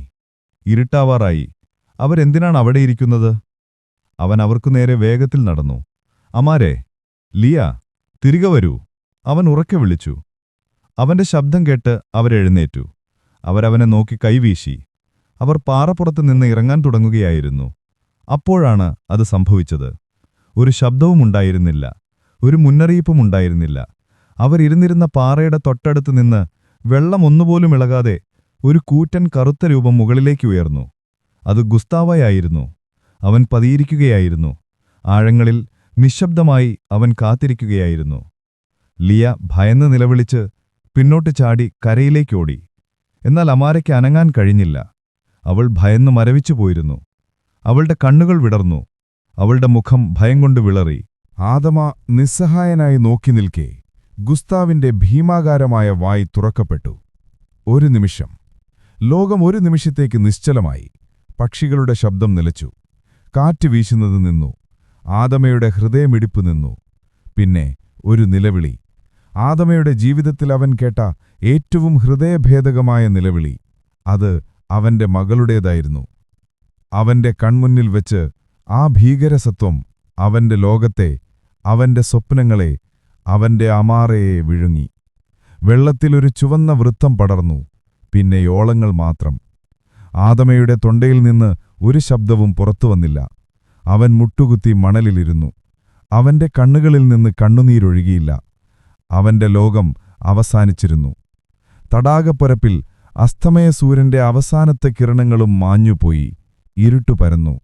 ആ ഇരുട്ടിനേക്കാൾ വലിയൊരിരുട്ട് അവന്റെ ഹൃദയത്തിൽ നിറഞ്ഞു. കിഗോഷി ഗ്രാമത്തിന്റെ ആകാശത്ത് അന്ന് രാത്രി ഒരു നക്ഷത്രം അപ്രത്യക്ഷമായിരുന്നു. സമയം ഒരു നിമിഷത്തേക്ക് നിശ്ചലമായി നിന്നു. കിഗോഷി ഗ്രാമത്തിന്റെ ആത്മാവ് ആ മണൽത്തരികളിൽ മരവിച്ചുപോയിരുന്നു.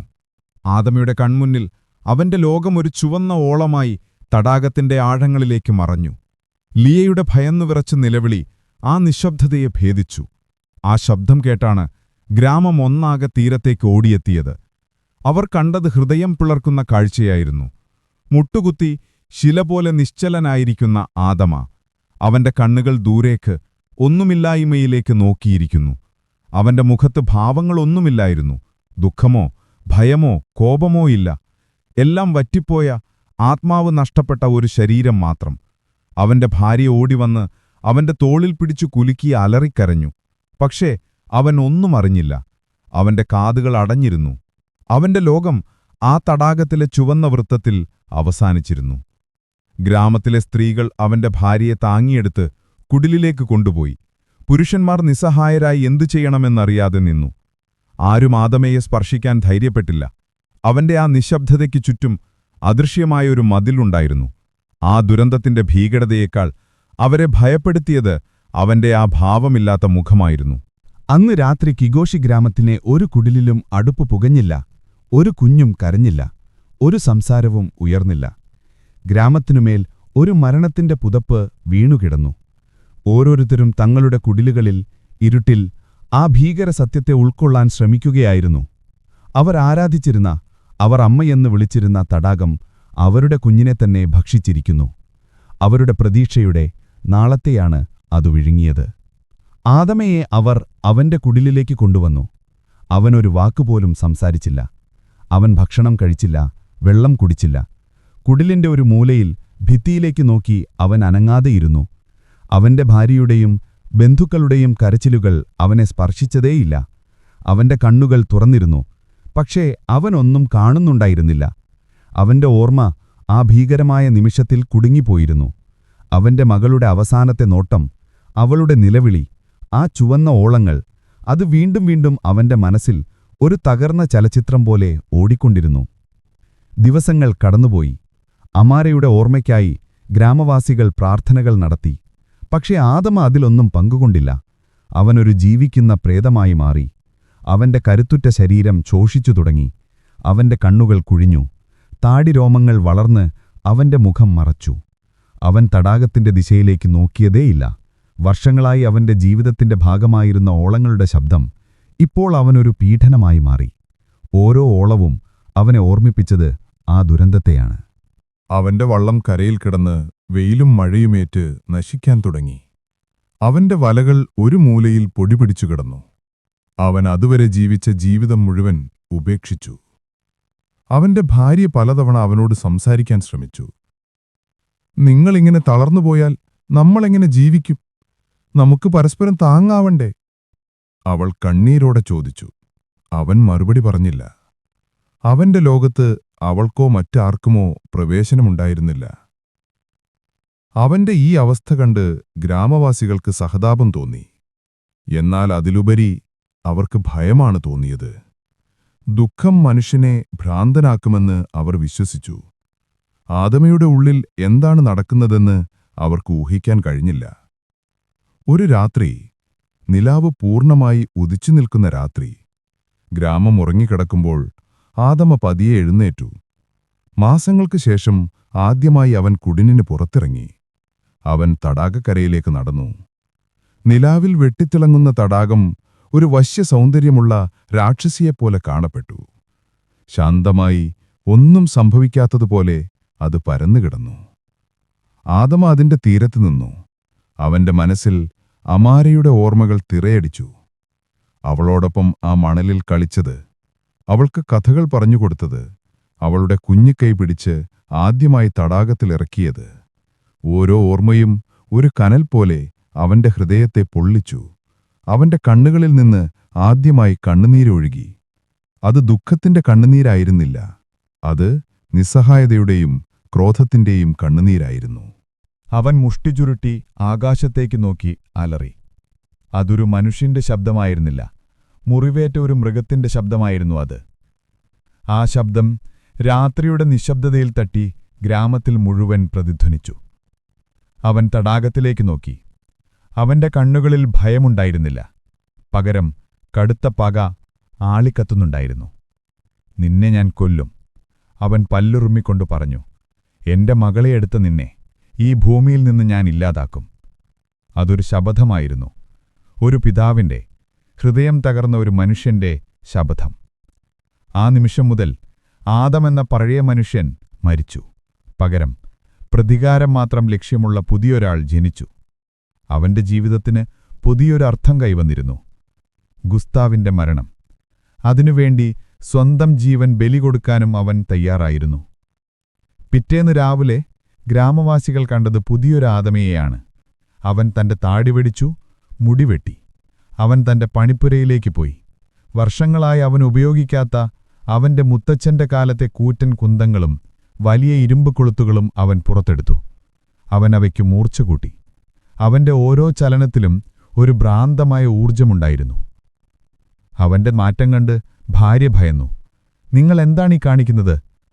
"ഞാൻ വേട്ടയ്ക്ക് തയ്യാറെടുക്കുകയാണ്," അവൻ ശാന്തമായി എന്നാൽ ഉറച്ച ശബ്ദത്തിൽ പറഞ്ഞു. "വേണ്ട, ആ ചുകുത്താനോടെതിരിടാൻ നമുക്ക് കഴിയില്ല. നിങ്ങളെക്കൂടി എനിക്ക് നഷ്ടപ്പെടുത്താൻ വയ്യ." അവൾ കരഞ്ഞുകൊണ്ട് അവന്റെ കാലിൽ വീണു. അവൻ അവളെ പിടിച്ചെഴുന്നേൽപ്പിച്ചു. "ഇനി എനിക്കൊന്നും നഷ്ടപ്പെടാനില്ല. എന്റെ ജീവിതം അന്ന് ആ തീരത്ത് കഴിഞ്ഞു. ഇപ്പോൾ ഇതൊരു കടമയാണ്, എന്റെ മകൾക്ക് ഞാൻ നൽകേണ്ട നീതി."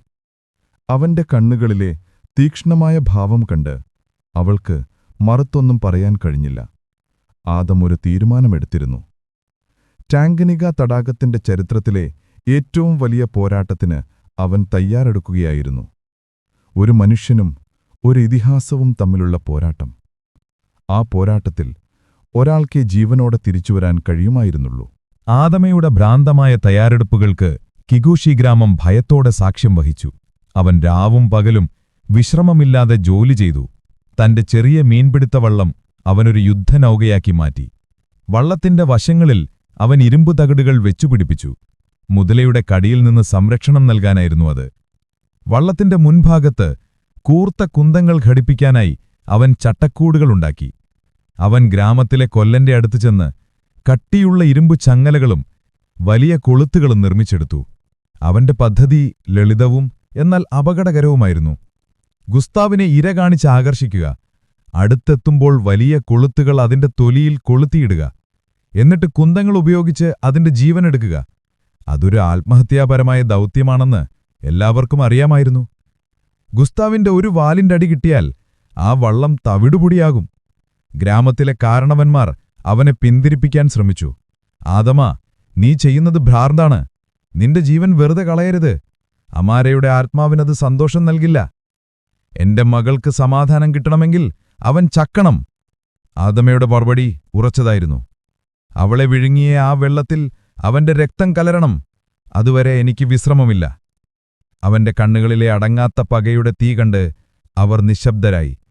അവനെ തടയാൻ ആർക്കും കഴിയില്ലെന്നവർക്ക് മനസ്സിലായി. ദിവസങ്ങൾ ആഴ്ചകളായി. ആദമയുടെ തയ്യാറെടുപ്പുകൾ പൂർത്തിയായി. അവൻ പോകുന്ന ദിവസം തീരുമാനിച്ചു. അമാവാസി ദിവസം. നിലാവില്ലാത്ത കറുത്ത രാത്രി. ഇരുട്ടിൽ ഗുസ്താവിനെ കണ്ടെത്താൻ എളുപ്പമല്ല. പക്ഷെ ഗുസ്താവിന് അവനെയും കണ്ടെത്താൻ പ്രയാസമായിരിക്കും. അതൊരു ചൂതാട്ടമായിരുന്നു.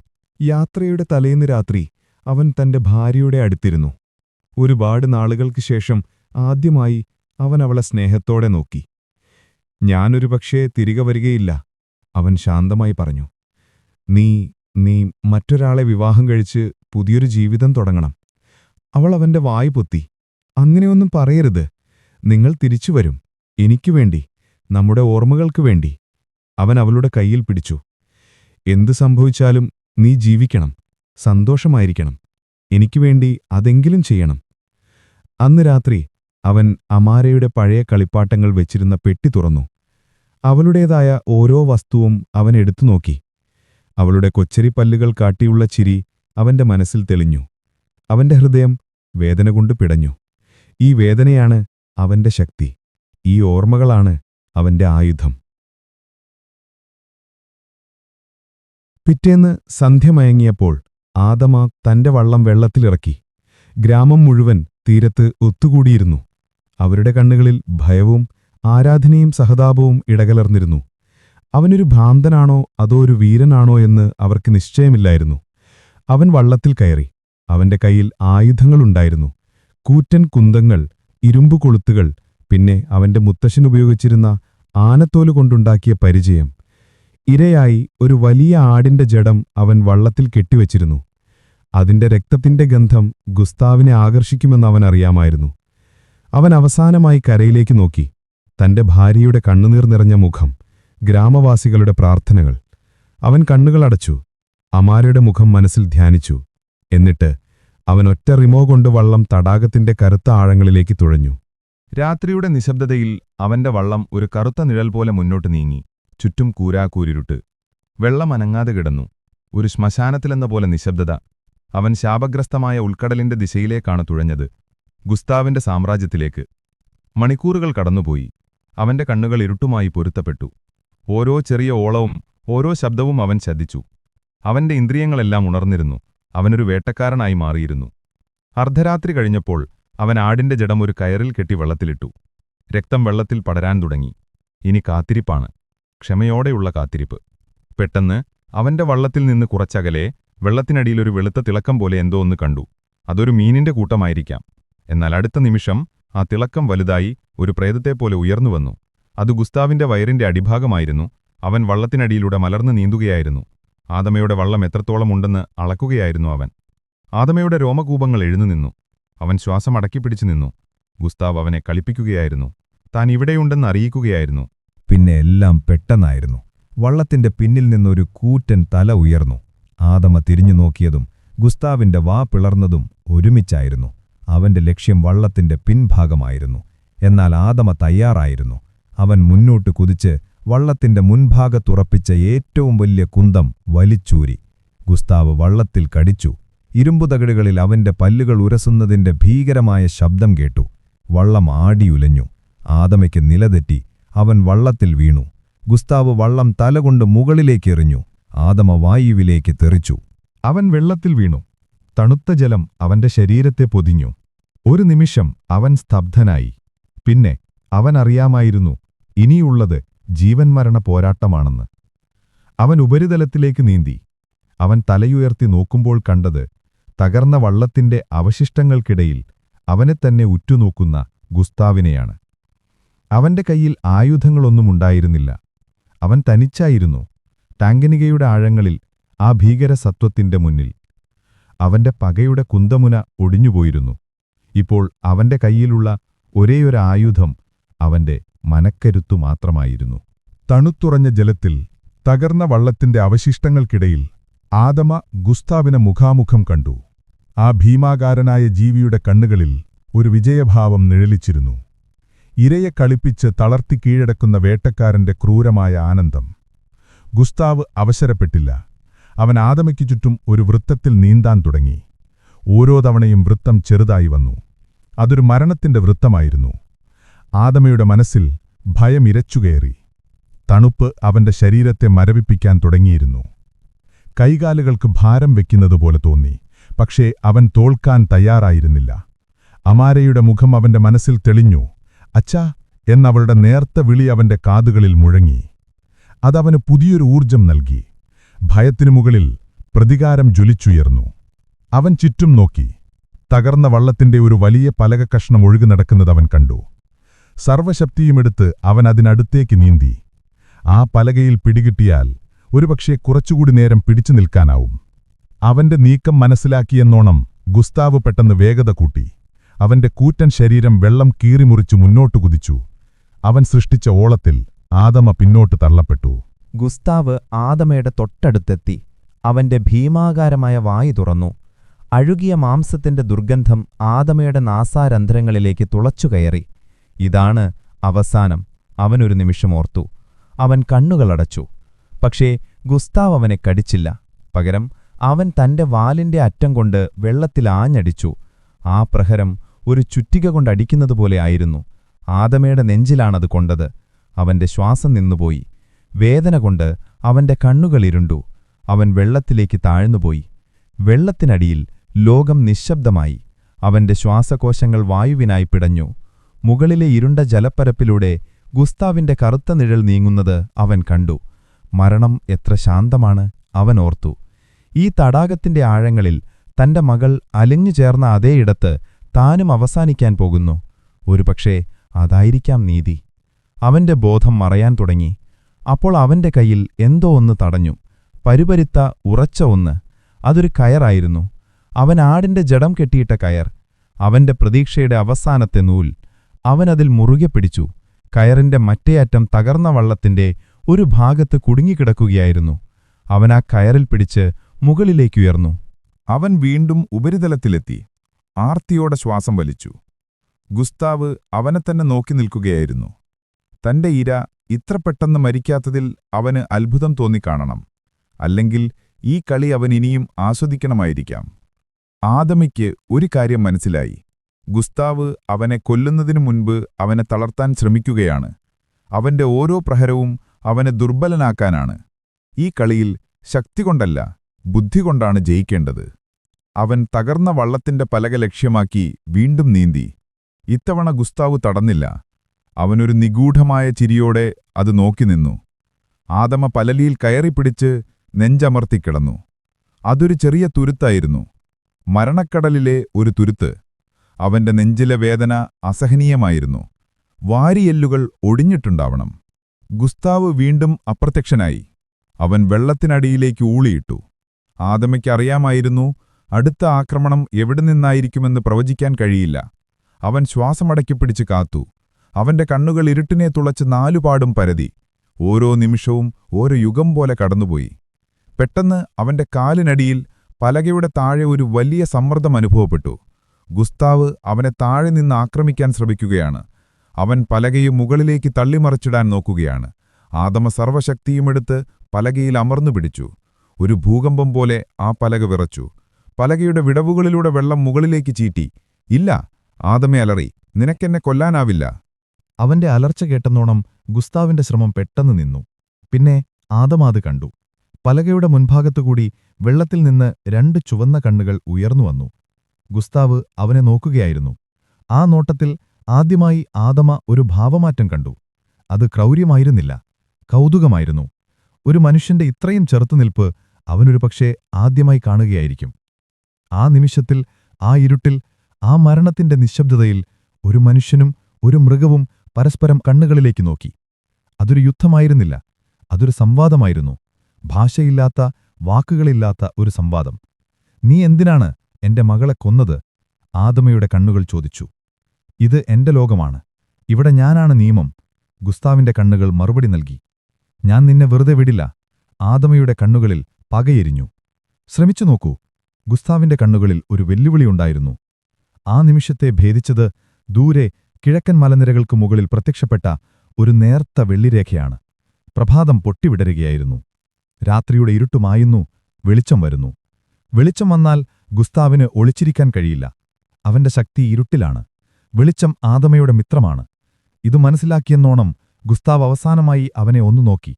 പിന്നെ ഒരു ശബ്ദവുമുണ്ടാക്കാതെ അവൻ വെള്ളത്തിലേക്ക് താഴ്ന്നു. ഒരു വലിയ കുമിള മാത്രം ബാക്കിയാക്കി അവൻ അപ്രത്യക്ഷനായി. ആദമ തനിച്ചായി.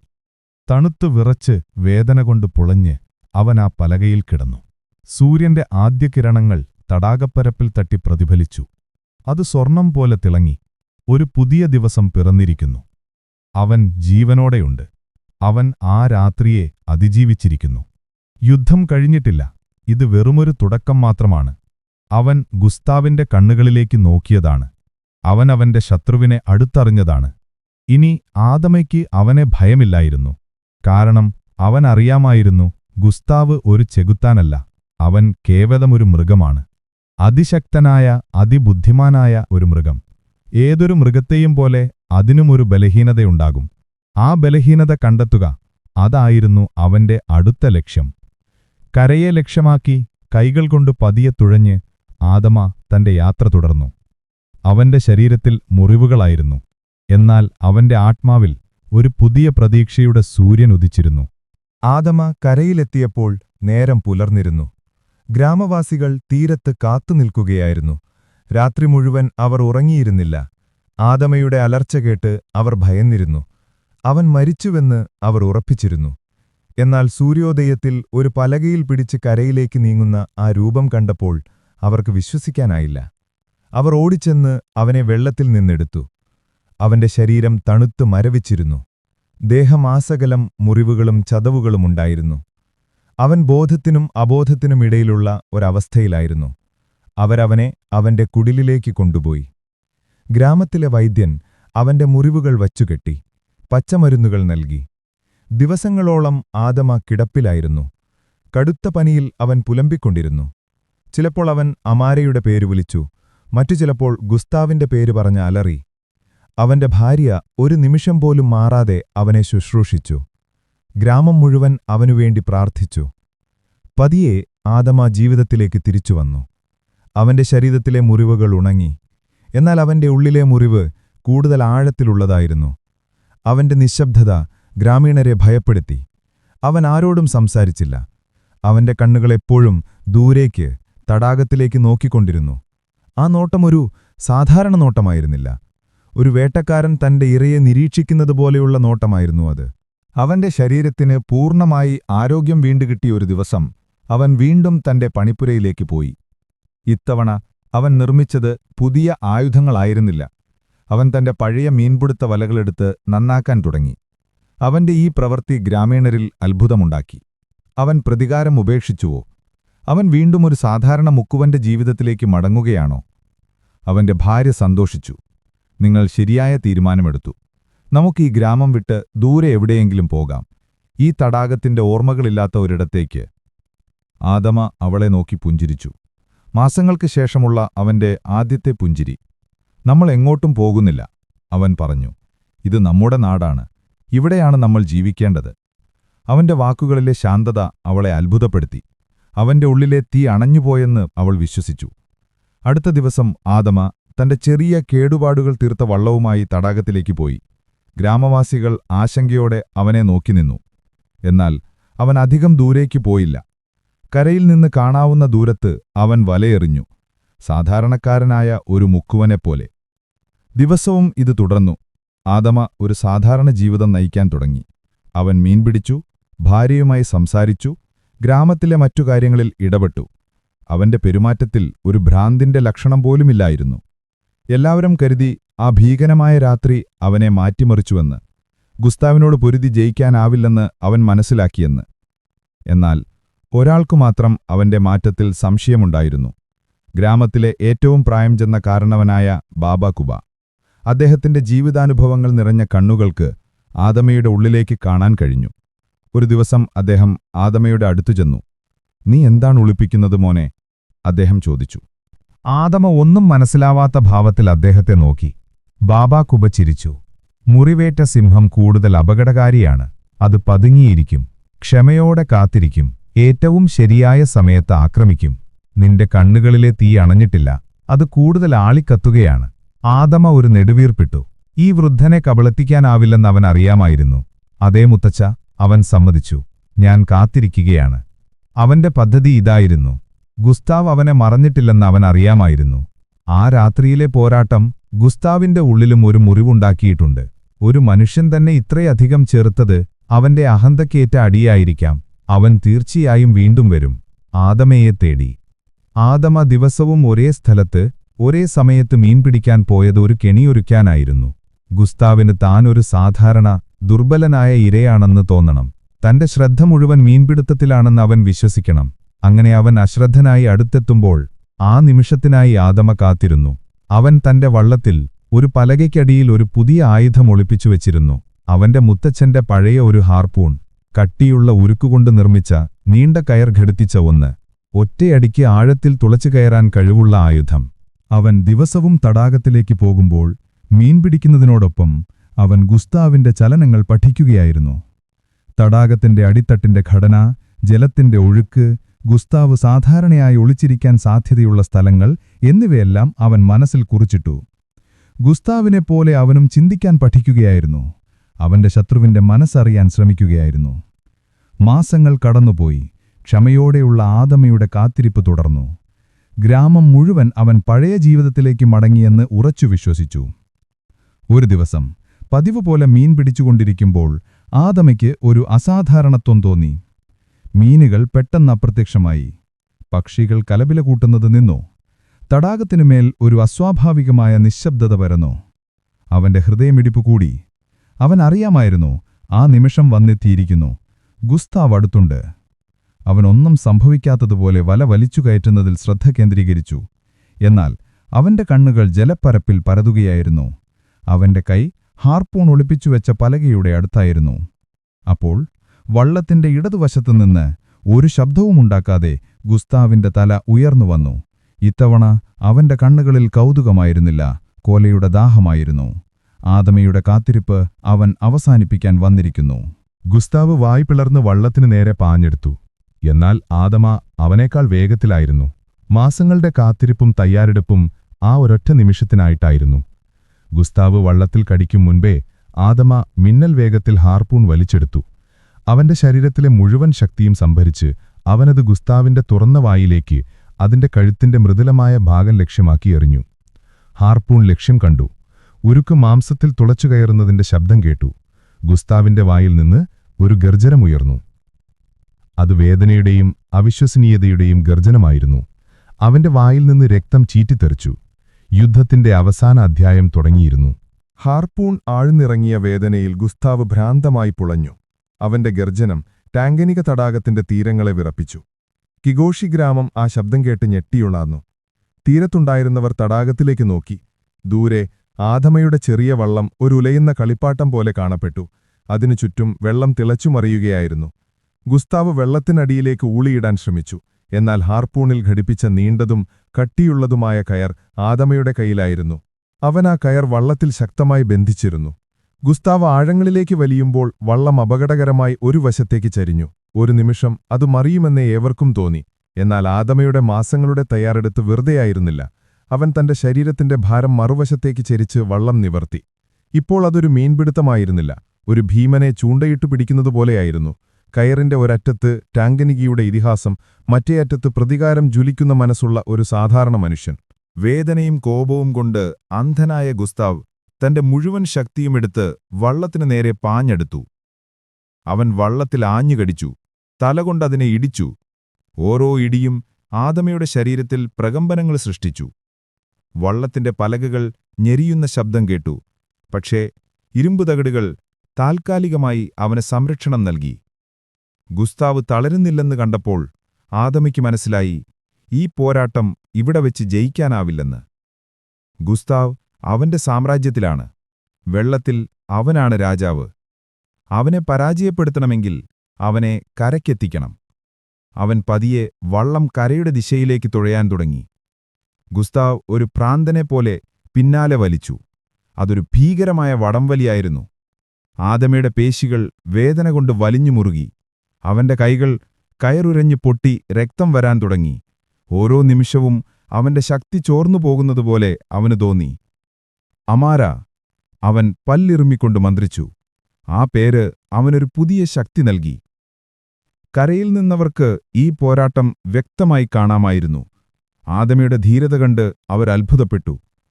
ചിലർ പ്രാർത്ഥിച്ചു, മറ്റു ചിലർ ഭയന്ന് നിലവിളിച്ചു. ഗ്രാമത്തിലെ ചെറുപ്പക്കാർ വള്ളങ്ങളുമായി അവനെ സഹായിക്കാനൊരുങ്ങിയെങ്കിലും ബാബാ കുബ അവരെ തടഞ്ഞു.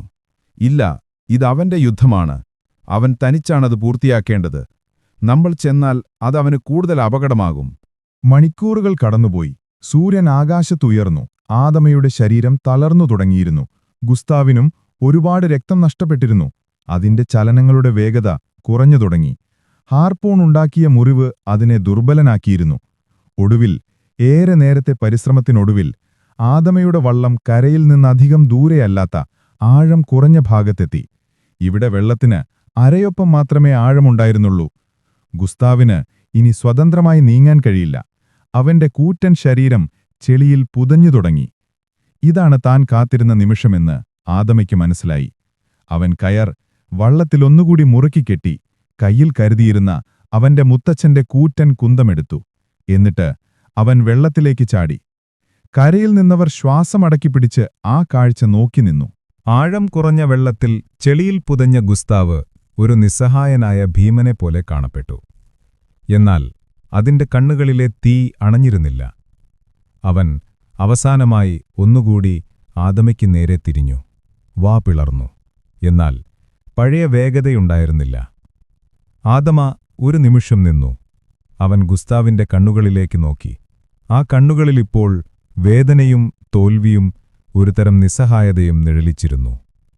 100-ലധികം വർഷങ്ങൾ ടാങ്കിനിക തടാകം അടക്കിവാണ ആ രാജാവ് ഇപ്പോൾ ഒരു സാധാരണ മനുഷ്യന്റെ മുന്നിൽ മുട്ടുമടക്കുകയാണ്. ആ നിമിഷത്തിൽ ആദമയുടെ ഉള്ളിലെ പകയുടെ തീ അണയുന്നതുപോലെ അവന് തോന്നി. പകരം ഒരു തരം സഹതാപം അല്ലെങ്കിൽ ബഹുമാനം അവന്റെ മനസ്സിൽ നിറഞ്ഞു. ഇതൊരു ഭീകരസത്വമല്ല, മറിച്ച് പ്രകൃതിയുടെ അതിമനോഹരവുമെന്നാൽ ക്രൂരവുമായ ഒരു സൃഷ്ടി മാത്രമാണ്. അതിന്റെ നിയമം അതിജീവനം എന്നതാണ്. അതിജീവനത്തിനായി അത് വേട്ടയാടി നിർഭാഗ്യവശാൽ തന്റെ മകൾ അതിന്റെ ഇരയായി. എന്നാൽ അമാരയുടെ മുഖം അവന്റെ മനസ്സിൽ തെളിഞ്ഞപ്പോൾ അവന്റെ തീരുമാനമുറച്ചു. ഇത് ചെയ്യേണ്ടത് ആവശ്യമാണ്. ഇത് തനിക്കു വേണ്ടിയല്ല, തന്റെ മകളുടെ ആത്മാവിന് ശാന്തി കിട്ടാനാണ്. ഈ ഭീകരത ഇവിടെ അവസാനിക്കണം. ഇനി ഒരു കുഞ്ഞും ഇതിന്റെ ഇരയാകരുത്. അവൻ കൈകളിൽ ഉയർത്തിയ കുന്തം സർവശക്തിയുമെടുത്ത് താഴേക്കു പതിച്ചു. ഗുസ്താവിന്റെ തലയുടെ പിന്നിൽ, കവചം ദുർബലമായ ഭാഗത്ത് അത് ആഴ്ന്നിറങ്ങി.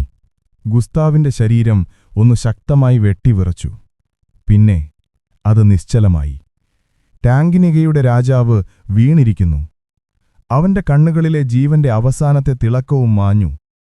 അവന്റെ വായിൽ നിന്ന് അവസാനമായി ഒരു കുമിള ഉയർന്നു. എന്നിട്ട് എല്ലാം ശാന്തമായി. ആദമ കുന്തത്തിൽ പിടിച്ച് കിതച്ചുകൊണ്ട് നിന്നു. അവന്റെ ശരീരത്തിലെ അവസാനത്തെ ഊർജവും ചോർന്നുപോയിരുന്നു. അവൻ ചുറ്റും നോക്കി. ഗുസ്താവിന്റെ രക്തം കലർന്ന ചുവന്ന വെള്ളം, നിശ്ചലമായി കിടക്കുന്ന ഭീമാകാരമായ ശരീരം, എല്ലാം കഴിഞ്ഞിരിക്കുന്നു. അവൻ ആകാശത്തേക്ക് നോക്കി. അവന്റെ കണ്ണുകളിൽ നിന്ന് കണ്ണുനീരൊഴുകി.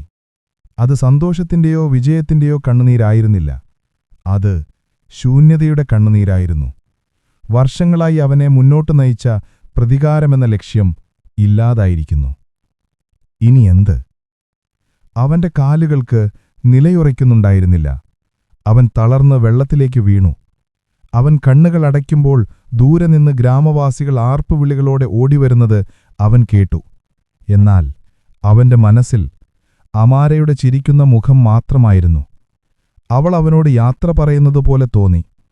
ശാന്തമായി ഉറങ്ങൂ അച്ഛാ. ആദമ കണ്ണു തുറന്നപ്പോൾ അവൻ തന്റെ കുടിലിലായിരുന്നു. അവന്റെ ഭാര്യ അവന്റെ നെറ്റിയിൽ നനഞ്ഞ തുണിയിടുകയായിരുന്നു. ഗ്രാമം മുഴുവനും അവന്റെ വീടിനു ചുറ്റും കൂടിയിരുന്നു. അവർ അവനെ ഒരു വീരപുരുഷനായി കാണുകയായിരുന്നു. ടാങ്കിനികയെ ഭീതിയിലാഴ്ത്തിയ ഭീകരനെ ഇല്ലാതാക്കിയവൻ. ഗുസ്താവിന്റെ ജഡം അവർ കരയിലേക്ക് വലിച്ചു കഴുത്തിയിരുന്നു. അതിന്റെ വലിപ്പം കണ്ട് എല്ലാവരും അത്ഭുതപ്പെട്ടു. അതൊരു മുതലയായിരുന്നില്ല, അതൊരു ചരിത്രാതീത കാലത്തെ ജീവിയായിരുന്നു. അതിന്റെ കൂറ്റൻ ശരീരത്തിൽ പഴയ വെടിയുണ്ടകളേറ്റ പാടുകളും മറ്റു ജീവികളുമായുള്ള പോരാട്ടത്തിൽ സംഭവിച്ച എണ്ണമറ്റ മുറിപ്പാടുകളുമുണ്ടായിരുന്നു. 100-ലധികം വർഷങ്ങളുടെ അതിജീവനത്തിന്റെ ചരിത്രം ആ ശരീരത്തിൽ എഴുതിവെച്ചിരുന്നു. ഗ്രാമവാസികൾ ആഘോഷം തുടങ്ങി. അവർ പാട്ടുകൾ പാടി നൃത്തം ചെയ്തു. വർഷങ്ങളായി തങ്ങളുടെ ഹൃദയത്തിൽ കൂടുകൂട്ടിയിരുന്ന ഭയം ഒഴിഞ്ഞുപോയതിന്റെ ആശ്വാസമായിരുന്നു അത്. എന്നാൽ ആദമ ആ ആഘോഷങ്ങളിൽ പങ്കുചേർന്നില്ല. ദിവസങ്ങൾക്ക് ശേഷം നടക്കാൻ ശേഷി വീണ്ടെടുത്തപ്പോൾ അവൻ നേരെ പോയത് ഗുസ്താവിന്റെ ജഡത്തിനടുത്തേക്കാണ്. അവൻ ആ ഭീമാകാരമായ രൂപത്തെ നിശബ്ദമായി നോക്കി നിന്നു. ആളുകൾ ആർത്തുവിളിക്കുന്നുണ്ടായിരുന്നു. അവനെ തോളിലേറ്റാൻ ശ്രമിക്കുന്നുണ്ടായിരുന്നു. എന്നാൽ അവൻ അതൊന്നും അറിഞ്ഞില്ല. അവൻ ഗുസ്താവിന്റെ തലയിൽ പതിയെ തൊട്ടു. അതിന്റെ പരുവരുത്ത തൊലിയിൽ അവന്റെ വിരലുകൾ വിറച്ചു. അവന്റെ കണ്ണുകളിൽ വിജയഭാവമായിരുന്നില്ല, മറിച്ച് ഒരുതരം വിഷാദമായിരുന്നു. അവനൊരു വീരപുരുഷനായിരുന്നില്ല, ഹൃദയം തകർന്ന ഒരച്ഛൻ മാത്രമായിരുന്നു. അവന്റെ പോരാട്ടം മഹത്വത്തിനു വേണ്ടിയായിരുന്നില്ല, നീതിക്കു വേണ്ടിയായിരുന്നു. അവൻ ജനക്കൂട്ടത്തോട് നിശബ്ദരാകാൻ ആംഗ്യം കാണിച്ചു. അവന്റെ മുഖത്തെ ഭാവം കണ്ട് ആഘോഷങ്ങൾ പതിയെ നിലച്ചു. ഇതൊരാഘോഷമല്ല. ആദമയുടെ ശബ്ദം ശാന്തവും എന്നാൽ ഗംഭീരവുമായിരുന്നു. ഇതൊരവസാനമാണ്. ഈ ജീവി നമ്മളെ ഒരുപാട് വേദനിപ്പിച്ചു. നമ്മുടെ പ്രിയപ്പെട്ടവരെ നമ്മളിൽ നിന്ന് തട്ടിയെടുത്തു. എന്നാൽ ഇതും പ്രകൃതിയുടെ ഒരു സൃഷ്ടിയായിരുന്നു. അതിന്റെ നിയമമനുസരിച്ച് അത് ജീവിച്ചു. നമ്മളതിനെ ബഹുമാനിക്കണം. അവന്റെ വാക്കുകൾ ഗ്രാമീണരിൽ ഒരു പുതിയ ചിന്തയുണർത്തി. ബാബാ കുബ മുന്നോട്ടു വന്ന് അവന്റെ തോളിൽ തട്ടി. നീ പറഞ്ഞതാണ് ശരി മോനെ. പകകൊണ്ട് ഒന്നിനും ശാശ്വത പരിഹാരമുണ്ടാവില്ല. അന്ന് സന്ധ്യയ്ക്ക് ആദമയുടെ നിർദ്ദേശപ്രകാരം ഗ്രാമവാസികൾ ഗുസ്താവിന്റെ ശരീരത്തിൽ പൂക്കൾ വെച്ചു. അതൊരു ശവസംസ്കാര ചടങ്ങ് പോലെയായിരുന്നു. അവരതിനെ വെട്ടിക്കീറി വീതിച്ചെടുത്തില്ല.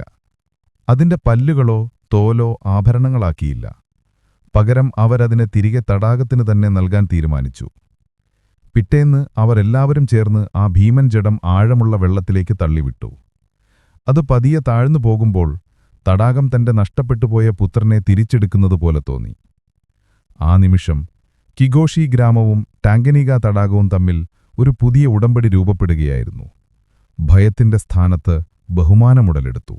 നിലാവിന്റെ വെളിച്ചം തടാകപ്പരപ്പിൽ വെള്ളി ഓളം തീർക്കുന്ന ഒരു രാത്രി.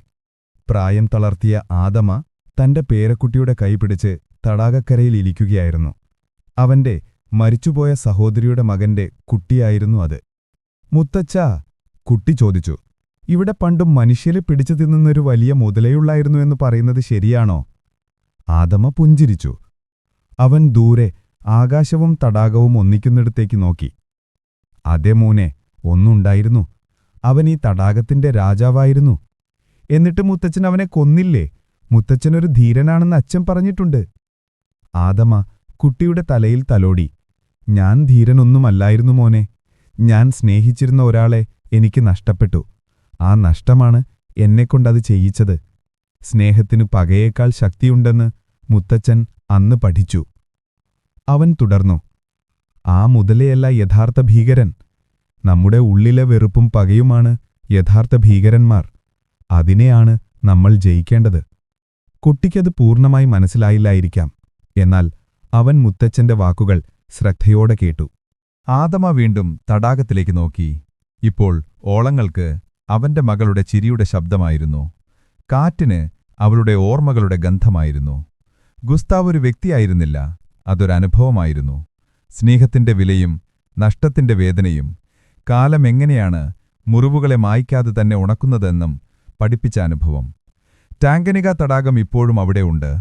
ശാന്തമായി, നിഗൂഢമായി അതൊഴുകിക്കൊണ്ടേയിരിക്കുന്നു. അതിന്റെ ആഴങ്ങളിൽ ഇനിയും എത്രയെത്ര ഗുസ്താവുമാർ ഉറങ്ങുന്നുണ്ടാവാം. എത്രയെത്ര ആദമമാരുടെ കഥകൾ അതിന്റെ ഓളങ്ങളിൽ അലിഞ്ഞു ചേർന്നിട്ടുണ്ടാവാം. ഓരോ കഥയും അവസാനിക്കുന്നത് ഒരു പുതിയ കഥയുടെ തുടക്കത്തിലായിരിക്കാം. എന്നാൽ ചില കഥകൾ കാലത്തിന്റെ ഓളങ്ങൾക്ക് മായ്ക്കാനാവാതെ നക്ഷത്രങ്ങളെപ്പോലെ ഓർമ്മയുടെ ആകാശത്ത് എന്നെന്നും തിളങ്ങി നിൽക്കും. ഇത് അങ്ങനെയൊരു കഥയാണ്. ഒരു തടാകത്തിന്റെ, ഒരു ഭീകരസത്വത്തിന്റെ, അതിലുപരി ഒരച്ഛന്റെ അടങ്ങാത്ത സ്നേഹത്തിന്റെ കഥ. ഇനി ഈ രാത്രിയുടെ ശാന്തതയിൽ നമുക്കുറങ്ങാം, ടാങ്കനികയുടെ ഓളങ്ങളുടെ താരാട്ട് കേട്ടുകൊണ്ട്. ശുഭരാത്രി.